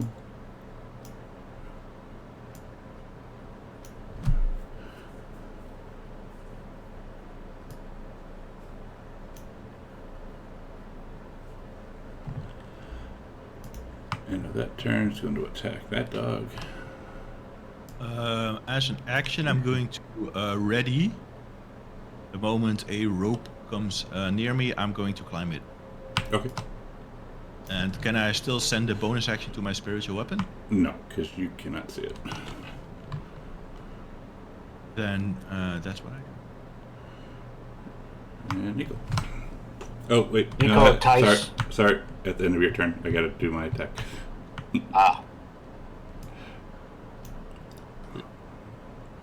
Okay, go ahead. Nico ties the thing.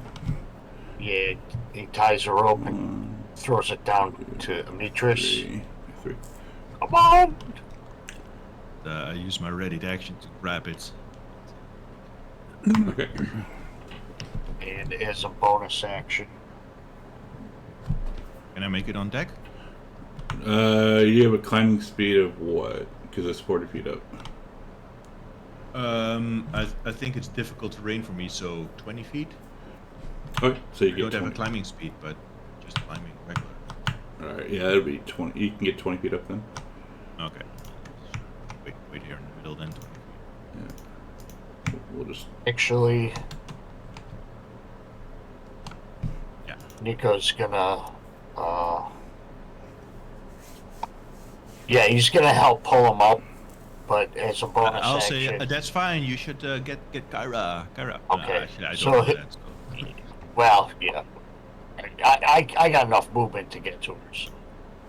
Up and then do a second level cure wounds on her. Nice. Wow. He says, "Hello, darkness, my old friend." And that'll be Nico's turn. And he will slap at you.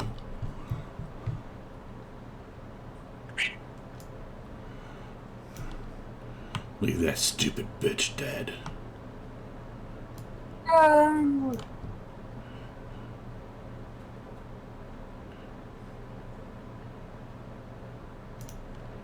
Yay, Warcaster.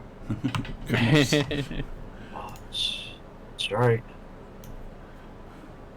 Okay, stop targeting the good guy. Bad guy. And back to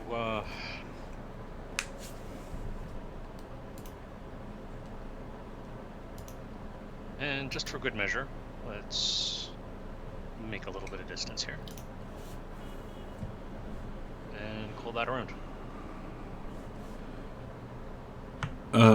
Kyra, she stands up and looks at him, and this has never happened to her before. So let me make a save her real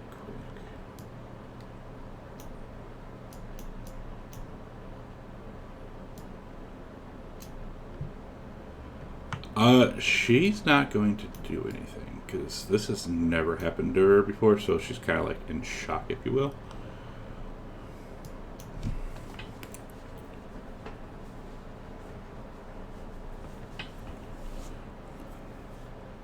Nico. Nico will lash out as these Wolverine claws grow out of his hands. And he goes right through his, like he wasn't even there. Oh!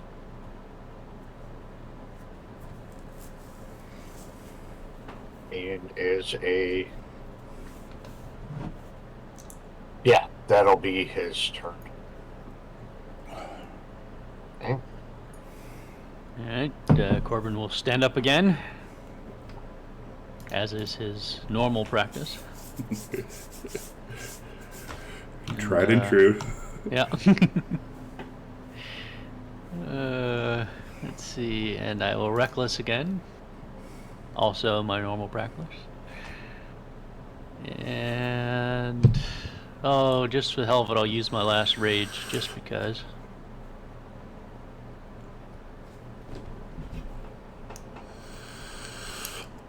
And I will call upon the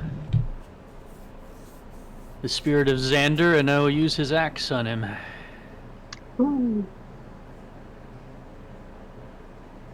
Oh, so close to the crit.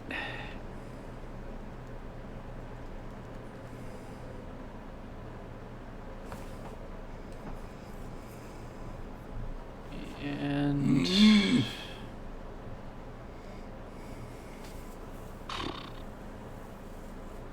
yep, that's all I got.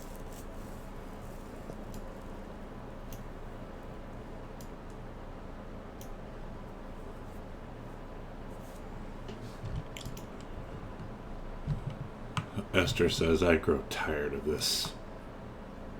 As he will suck in some more darkness and drop it onto the ground.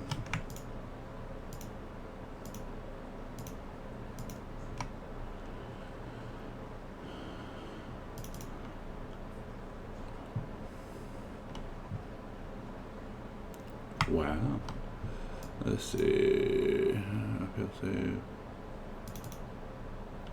Only the wolf. Wow. We're getting used to it. Yeah, apparently. Slowly built up an immunity to iocane powder. And at the end of the wolf's turn, he will attack Kyra again.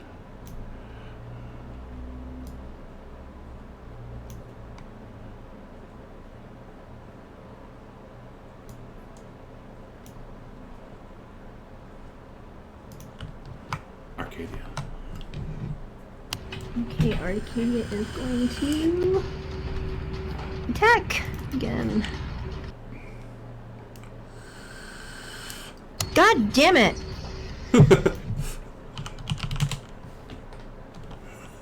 Nix.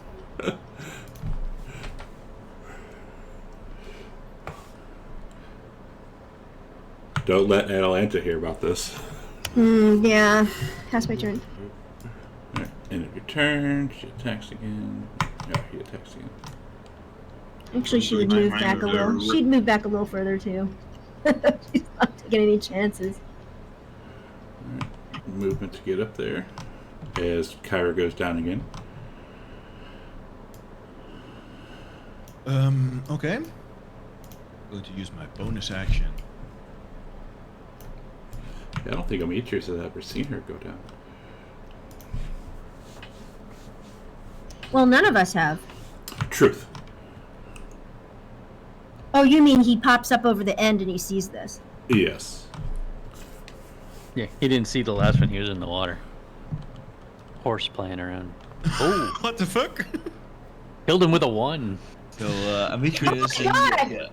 he climbs back on board. He's all wet and soaking wet and dripping, and he gets him.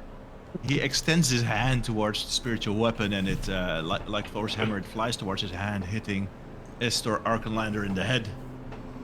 And I assume destroying ghastly visage. Destroying You see that him. he's a little surprised by this, actually. And as he goes down, he starts looking around and he glares and this isn't the end. And he disappears. We're out of combat. Yay! I'll walk over to Ow. Kyra and I'll give her some lay on hands.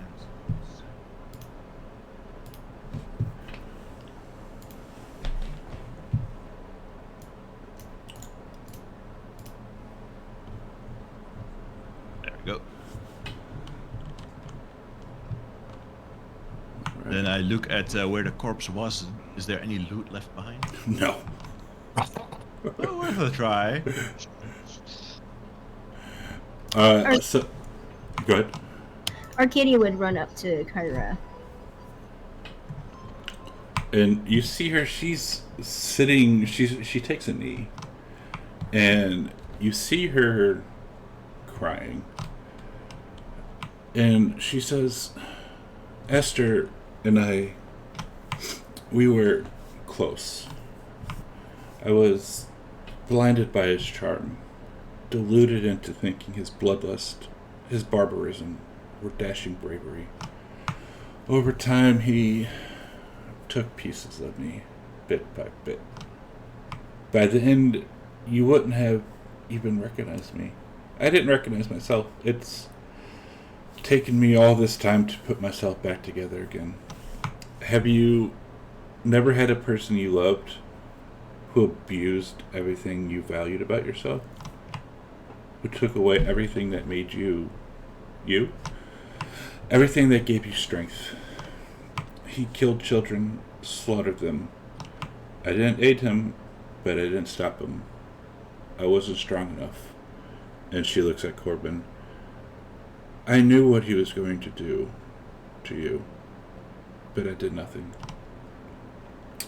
I've lived with that guilt for 500 years. The guilt of knowing that I could have stopped the atrocities and didn't. That I was blind to the evil festering right by my side. Valis doesn't understand. How could she? The perfect eldest daughter. How could I ever live up to that? There's a reason I'm the only one in the family that understands Pythor. Phallus, the goddess of wisdom, the most perfect, most beautiful firstborn. And then Pythor and I, we're the fuck-ups. And her tears are flowing freely now.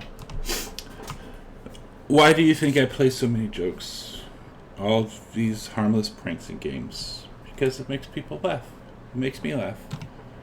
When people laugh, just for a second, they forget everything. The horrors we've seen, been responsible for. All this guilt pent up inside, eating away at me for 500 years. No one to talk to about it. Who could I talk to? Phallus, who could never understand? Father? Pythor? They have their own issues they refuse to, or can't, talk about. Anyone else just sees the goddess.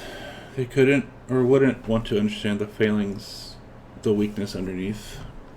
I play and flirt, and haven't had a real relationship in centuries, because how could I ever open up? How could anyone ever understand? And if they did, how could they still love me afterwards? And then she starts to sob.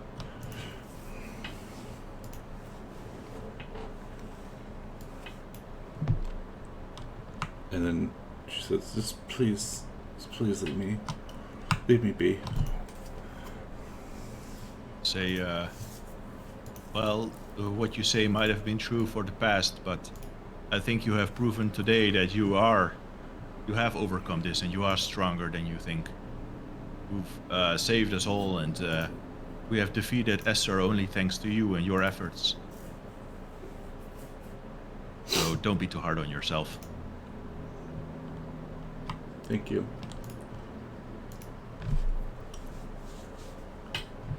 I suggest that we go down and talk to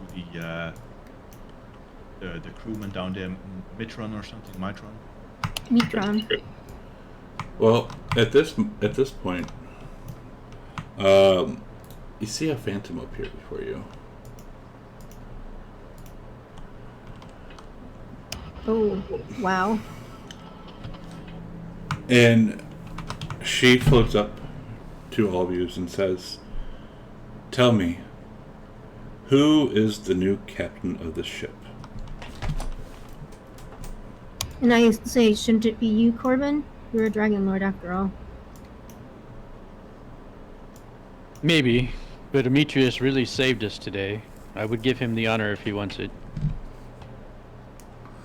Yeah, only if everyone agrees. Good with that. Yeah. I'm just throwing this out there. Also, Nicodemus, he has naval experience. I could steer the boat, but I take orders from the captain. Cool. And she okay, go ahead. Well, if everyone is in accordance, I look at Arcadia. She nods. I'll become the captain, and Nicodemus, you can be the navigator. All right. So when you say that, she goes up and she will kind of take a knee and says, I swear that I shall serve you, my new captain, with honor, if you swear the same to me, so that our fates will be bound. Should I ask her? Arcadia says, who are you? I am everything here. I am that which is Delphia. I am now the Ultros. Are you Demetrius' sister? Once upon a time. I will ask her. I will tell her my fate is bound to stop the likes of Sidon, so I will need to spend much time out of the Ultros. But I can swear you an oath that I will try to captain this ship with honor and make sure that its purpose is not abused. And she says, so mote it be. Then she asks, How do you choose to man your ship, Captain? The path of the living or the path of the dead? I will look at the others, see what they think about this. What is the difference? She does not respond. Yeah, it's breaking it down to brass tacks here. I mean, not everybody was on this ship was forced into service, right? And she does not respond when you ask that. Do you think there's a benefit to having the dead man it because they're more resistant to being killed? I will say that I do not approve of any slavery, and I will free the dead here from their oaths of servitude. I don't want to force them. But if they choose to stay, they can stay and help me captain the Ultras.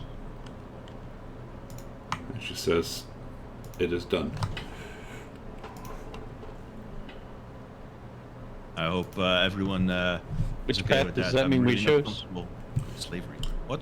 What? Yeah, which path did you choose? Yeah, life or death. Well, I think the path of the death is like we keep the ghost crew, right? We don't know. Well, I asked her if they are bound here by against their will. She does not respond. Maybe ask them if they have a preference. Yeah, can I go downstairs and talk to the crew? She does not respond. No, we go downstairs and talk to the crew. Yeah, I will go downstairs with the rest of the party and talk to them. Okay. Going down, talking, say, to the first crew member there. Or to Metron, our friend, our navigator. Metron says, it is up to you. You are the captain now. Yeah, but what is it up to us? What is the difference between the two choices? And he shrugs. I do not know. This has never happened before. I'll say this is now a ship of the living. Path of the living. It is done. And then she will kind of, she'll disappear. You can still feel her presence, but she's not visible to you. And what happens to the rest of the crew? The ghostly crew? They are still there.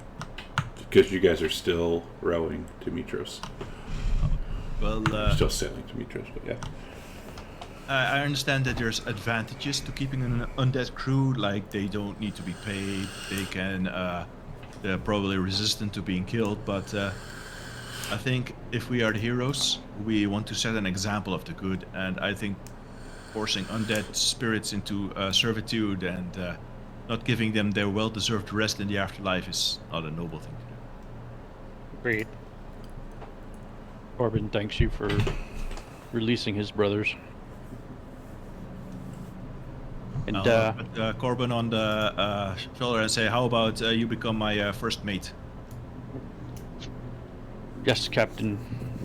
Arcadia, you can be like the scout. And she says, yes, but I will be a scout, but I'm not calling you captain. That. Of course. And Nicodemus, you are the navigator, and Corbin of Kamos, you can be the quartermaster. That's something you want. The cabin boy. Sure. Actually, can you come over here, Kamos? I want to try something.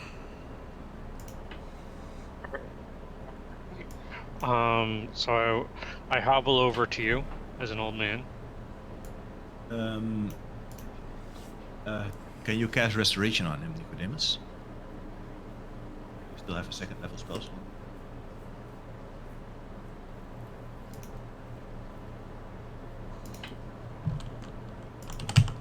Nico? Sure. Over. And I touch Kamos on his shoulder and bow my head, and magic flows through my arm into him, and I cast Lesser Restoration. See if that helps him. Using Luster Restoration, nothing happens. It fizzles out. It does. Like it kind of like floats around him for a moment and like envelops him, and then peters out. I do not think this will help. Perhaps we need more powerful magic. Perhaps. We're all doomed. Maybe I can get, some kind of elderly benefits. Is there a pension in the Adventurers Guild? We will find magic powerful enough to heal you. You could probably get 15% off meals at the tavern. Oh, yeah. Is it 2 in the afternoon yet? Because I feel like having dinner. Wow, you sound like my grandparents. Arcadia's like, what's that smell? Oh God. Do you like a Long Island iced tea? Sure, I do. Corbin would like to go up to Kyra and say, so you could have saved me from my betrayal? And she just nods, like she's kind of like sitting on the edge, like feet overboard, not really paying attention to anyone, and she just kind of nods at you. Corbin will kind of finger his axe for a minute, giving it some thought, and then he'll look up at her and say, well, it did bring the peace anyway, and I did get to meet the Oracle, so I will forgive you. And she nods again, and like a very meek thank you comes up. And then I will say, let us play a happy tune, and I will break out my bagpipes and try to play something to cheer everybody up. Oh dear.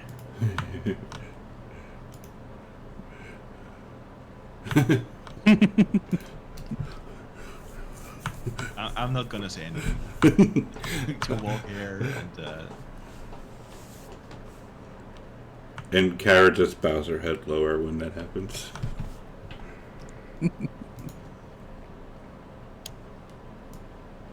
Corbin seems very cheerful.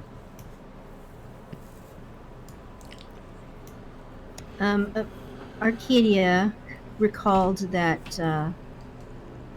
Kyra said the harp was her favorite instrument. And she will sit down next to her and take something out of her back that you've never seen before, though you've seen the outline of it. And she pulls out a harp. Ooh. And she's going to try to play it. Nice. will you play for us out of character too? I'd say that. What'd you say? No. What? I didn't say anything. No. I was saying because there's a certain TikTok channel you can go to see her playing the piano. Just saying. Oh. Anyways, so Kyra, when you sit down next to her and start playing.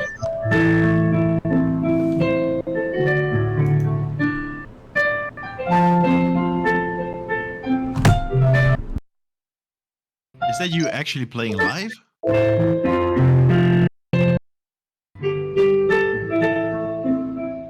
That's me. That's what you hear. Awesome. I think that deserves a natural 20. Yeah, so she. Oh, cool. You see her get for a moment like a slight big smile, and then goes back to putting her head down, and says meekly says that was beautiful.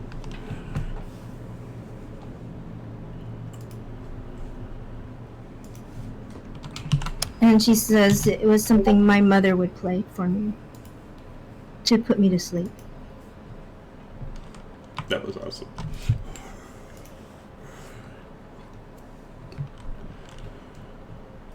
Alright, but what do we want to do from here? Because you're kind of still in the middle of the water sailing. I would say, if you're the captain, Demetrius, wonder if you can get into that box in the stern, and I wonder if that has the Antikythera in it. See, Arcadia, that keen intellect of yours is why you are our scout. And I'll say that was a great idea. Let's go down and check. Oh, can you also change our destination? Sure, where to? Yeah, we may not want to go to Mitras right away. Actually, Valus summoned us to Mitras. Yeah, we have to be really careful because, as far as they think, we're thieves, and we What? don't have the instruments to prove it because the instruments are with the Oracle. So remember, we have a warrant out for us there, so we'd have to be careful when we get there. What if we put the ship to land somewhere away from Mitras, but close enough to enter Mitras so that we don't attract a big crowd or something? I think that's smart because Acastus is just going to try to take it from us. I will ask Nicodemus to steer the ship in such a way that we dock nearby. Maybe where that forge is, because there's that secret entrance to the forge. I'm not sure we can reach that. It's on the water. So keep in mind, it requires 50. It's going to require 50 people to row the boat Wherever we leave it. wherever you leave it. Correct. Yeah. I just think if we enter the docks, quite possibly the king is going to steal the old. Well, yeah, that's why I didn't want to go to Mitras. But Velas, the goddess of wisdom, did say that the moment we get the ship, we should seek her out at once. Did give us that question. I guess we risk it then. I think we should maybe. I pull up the map to Tilia. Maybe we can like. Corbin dock would here. like to take a short rest before we go any further, though. Maybe we can like dock here or something, like in this little Inham next to Mitras. Or here. And then walk to Mitras and maybe leave it out on the ocean or something. What map are you using? The player map Tilia. Okay. Oh, okay. What do you guys think about that? Like we dock next to Mitras and then we just enter Mitras itself and see how it goes.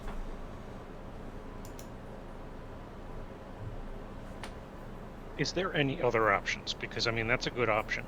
It's just like, you know, is this boat so magical we could take it to, where did we start off? Astoria? There's no Just- water around there. Yeah, but I'm just saying, let's, what exactly are the limits of, the Ultros? Another thing is like, Sail to the underworld. right, It has no limits. Let's go down and ask that guy. Patron. Corbin's gonna lay out on deck and take a short rest while you guys are talking to him. Okay. Who goes downstairs? Let's all take a short rest and then go downstairs. Sure.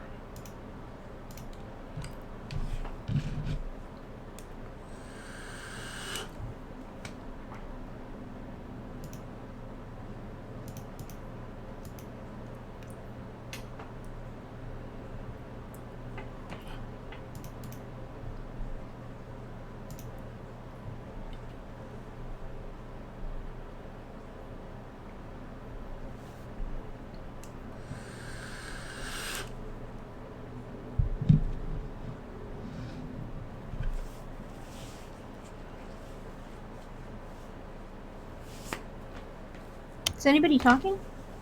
No, Mm-mm. No, just trying to get healthy.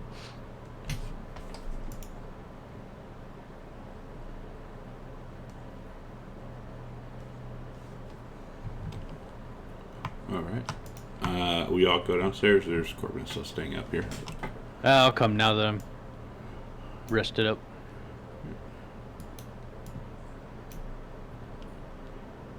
I think it's the sun, the healing powers. Oops, we do all this. Okay. I'm not gonna populate this, but like all up and down everything. There's people there's these ghosts sitting here rowing, and then there's that lady in the back still beating the drum.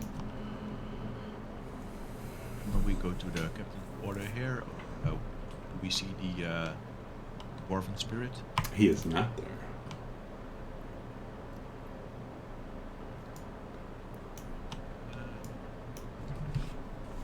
The box that we didn't open, was it in the bottom or in the top? It's in the stern. It was in the stern, yeah. Go down to the stern and inspect it. All right, and you do see him sitting in a hammock over yonder. Say, greetings, Mitron. It is good to see you again. We have liberated this vessel from the tyranny of Estor. Congratulations. I have chosen the path of the living, and I would like to set all you spirits free to enter the afterlife as you deserve. Well, thank you for that. I have some questions for you, though, about the nature of this vessel and what it can and cannot do. I will give answers that I can. How does it work when you sail through the underworld? Can we do that? I have never seen a living go through. How can we protect this vessel from being stolen when we are not aboard? Well, as you can tell, it requires quite a large crew to man it, so maybe have extras and leave them on board. And I would suggest taking care of the crew. Don't treat them like Esther has. Right. Does this ship have any abilities that we should know of and can use? There might be, but I've never been the captain, so I do not know. Alright, does anyone else have any questions? Do you know where the Antikythera is? No. How do you navigate then? And he points his finger out to where you hear the drum beating.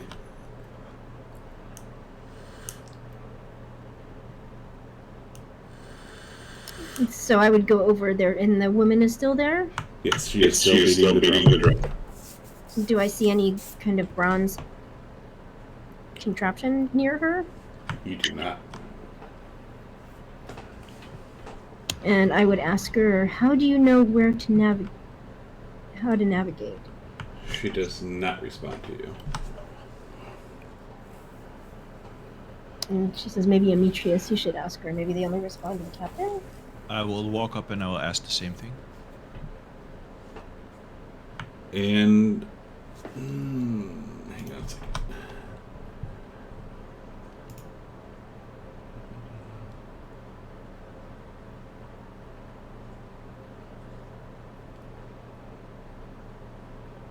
She does not respond to you.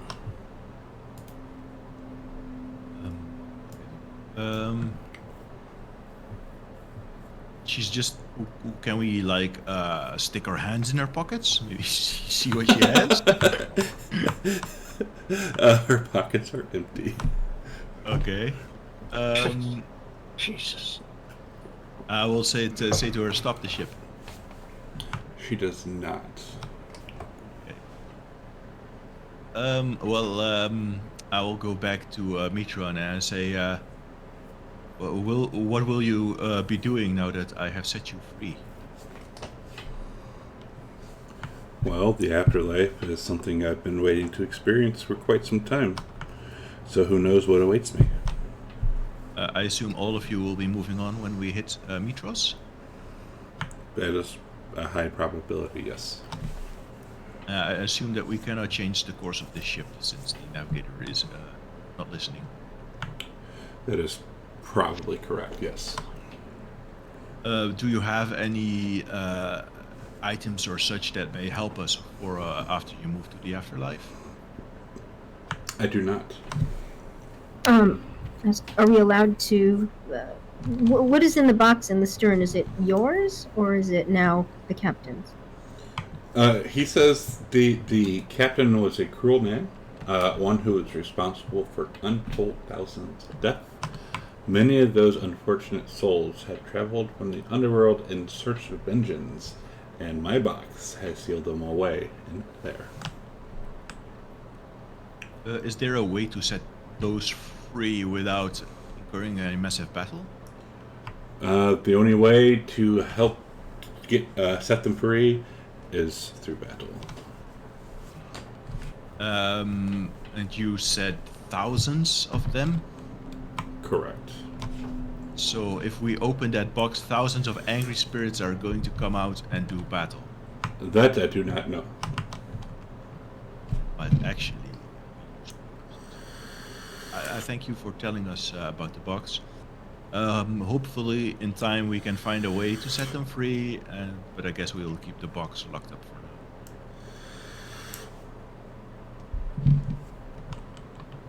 But they are all wanting revenge against Estor, correct? They all want revenge.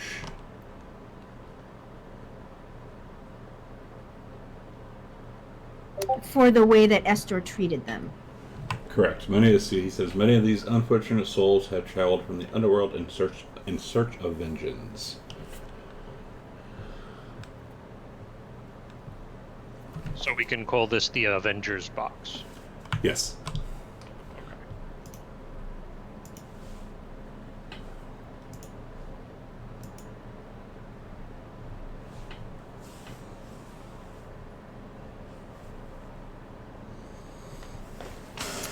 Do we want some sort of plan of a attack once we get to Mitros? Should we try to sneak there and contact Michaela?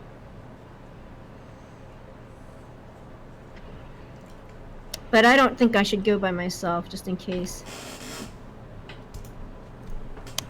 Maybe we can use the bird squad, as Kamos calls it. Well, since I do not have a my familiar, she beaked the big one really early on last session, and so yeah, it's like wasn't. I assumed that the long rest wasn't a chance to fix that. You only took a short rest. Mid combat, didn't we get a long rest? No. Oh no, long rest. That just like poof. So no, like you wouldn't have had a chance to fix any of that because like no time passed whatsoever. Essentially, she helped out and did God things. So I don't think the whole bird squad. Couldn't you conjure her again, or are you? Sure. Let's talk about how long that takes. 10 minutes or an hour? Or is that, which one is that? 10 minutes.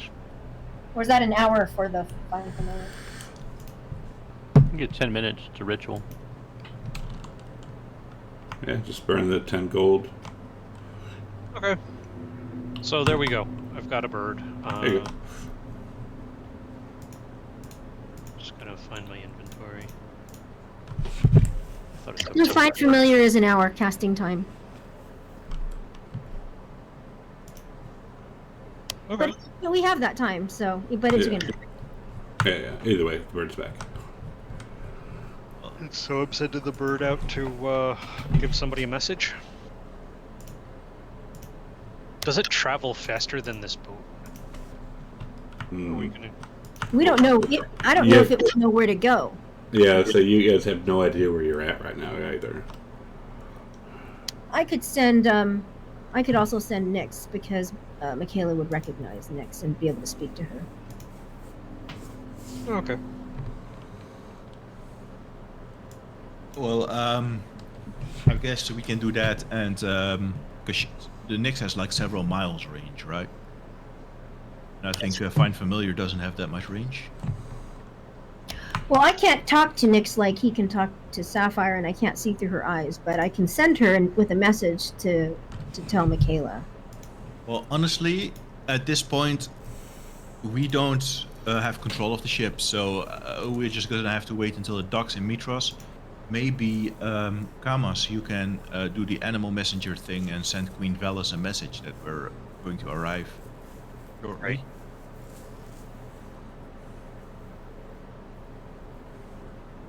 Yeah, you spent a lot of hours and money on that to learn that one. I'm trying to add that to my spell list, and I'm looking at spells, and Animal Messenger isn't coming up. I wonder if I have the right things loaded. I could.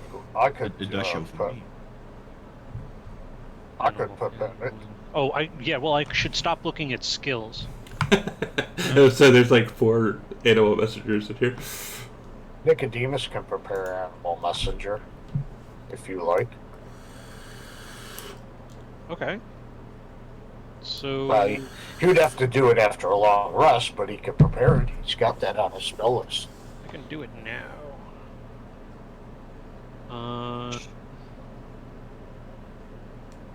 The tiny beast, 25-word message.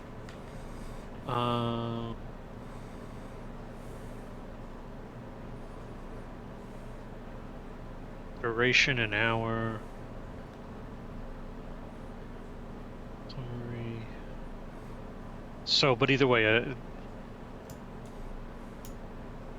It lasts for 24 hours, and it can go 50 miles per 24 hours for a flying bird. Or flying animal.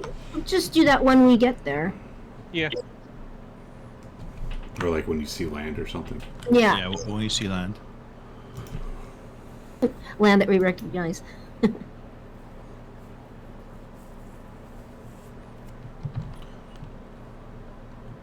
Or Queen Velis. Is that a good message, guys? And a message to both.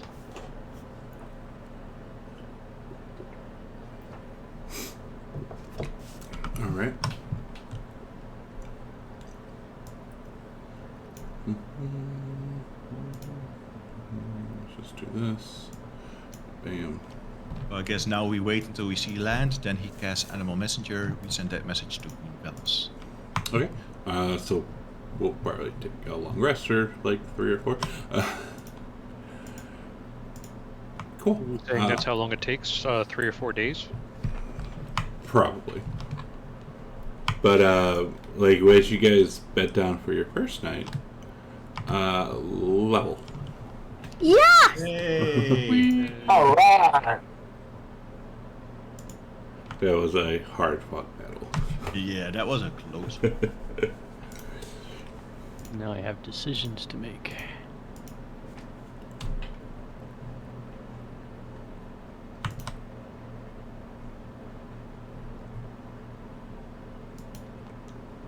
Yay.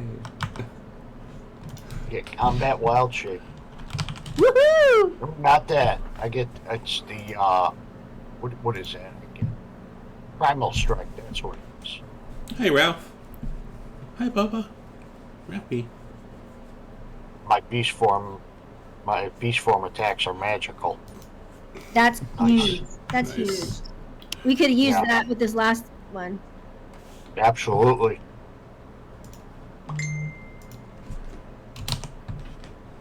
Oh, I get Aura of Protection. That's good too. Real good. Hi, Ralph. What's up, Ralph? Oh, come on up. Hi, buddy. Hi. You say hello? Say hi. Ralph. Ralph. Hi, Ralph. Hi, Ralph. Hey, good boy. Ralph. Hi, Ralph. Ralph. You say hi? Say hi. Yeah. Oh, yeah, good Ralph.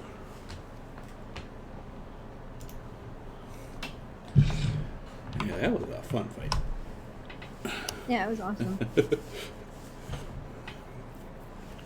Oh, Ralph. Okay. Bells out.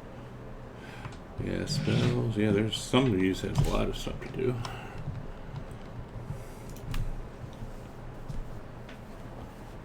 Hey, big boy.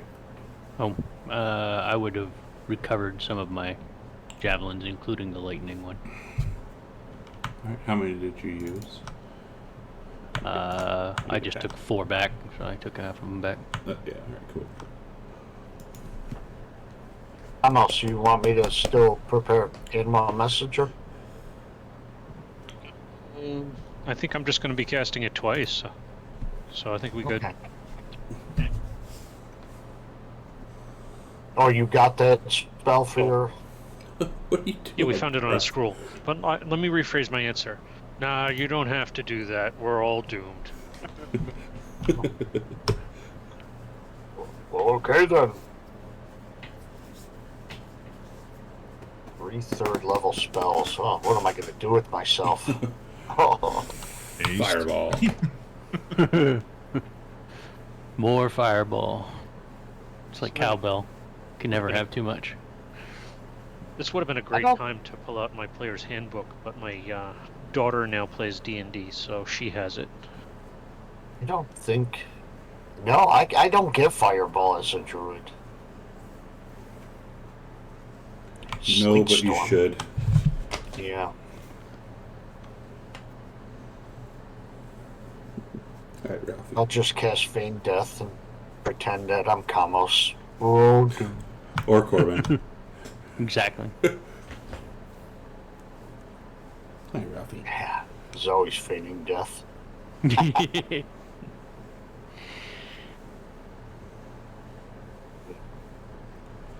All lightning seems good, maybe. Oh. Old version spell. Hi, Ralph. Ralph. Ralph. Say hi. Move. Yeah, Ralph. Oh. Knock my headset off, boy.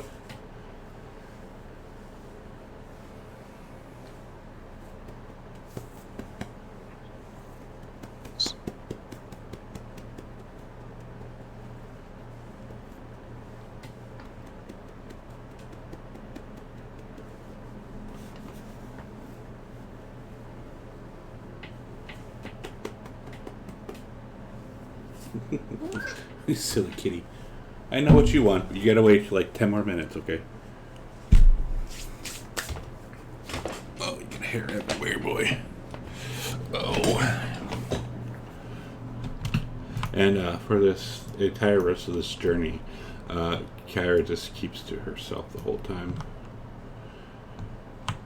And you still notice that some of her glow is gone.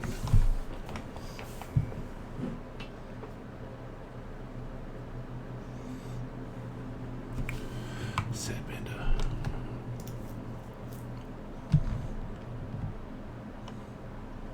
And Kamos is old. I knew it. I knew this was going to happen.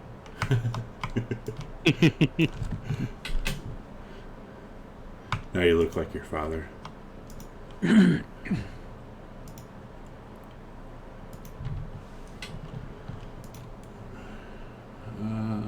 Da-da.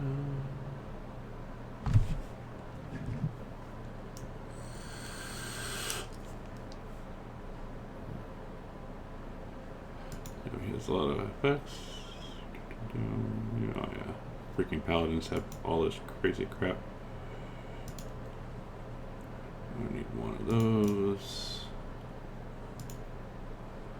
Da-da-da. And does anything change with Nyx, or is she still the same? She will get, I believe, an extra hit point because I think it goes up with my ranger level. Let me just double check. Cool.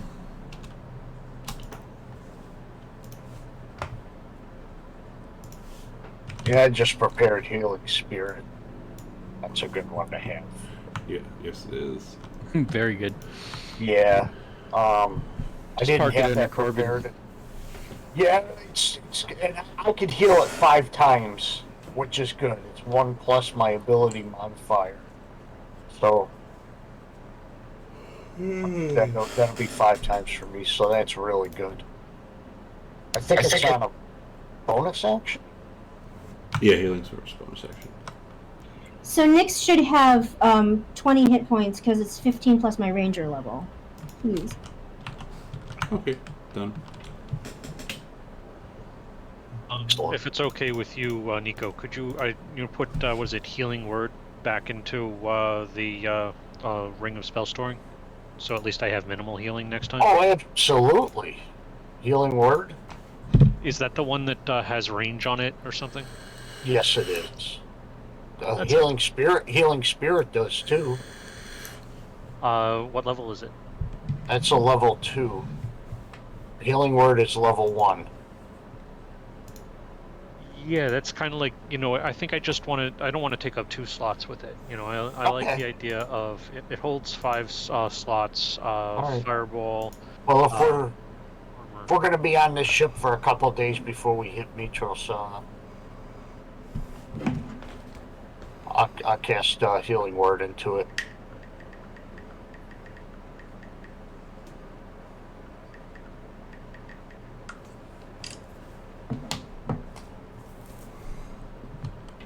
All right. That's I can do.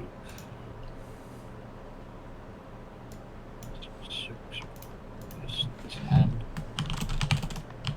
1, 2, 3, 4, 5, 6, 7, 8.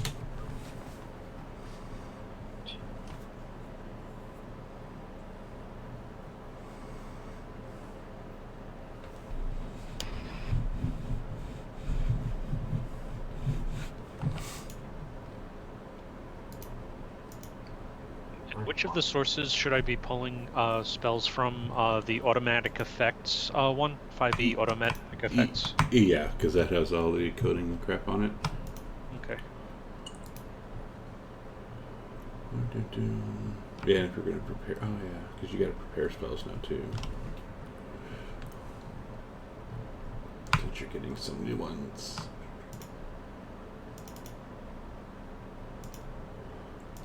Let's see, because that is spells... Where's that at? Spellcaster. Yeah, see, wizards...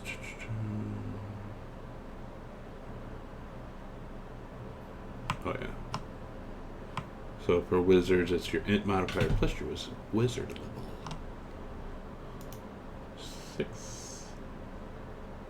11. Damn, you get 11 spells. That's insane.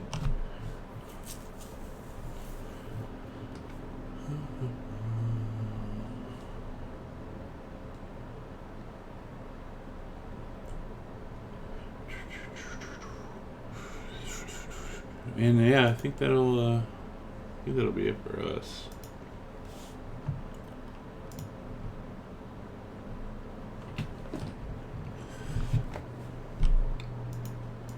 But we'll do one more quick thing, and then we'll just end it. You guys can finish your leveling.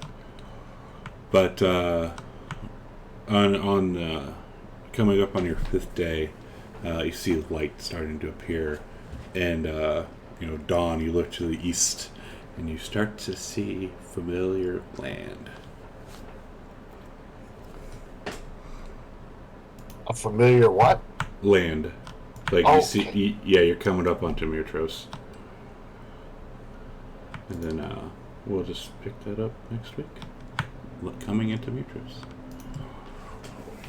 Because we'll still do. You're saying you're sending out the verbs and animal messaging, so we'll have all that handled.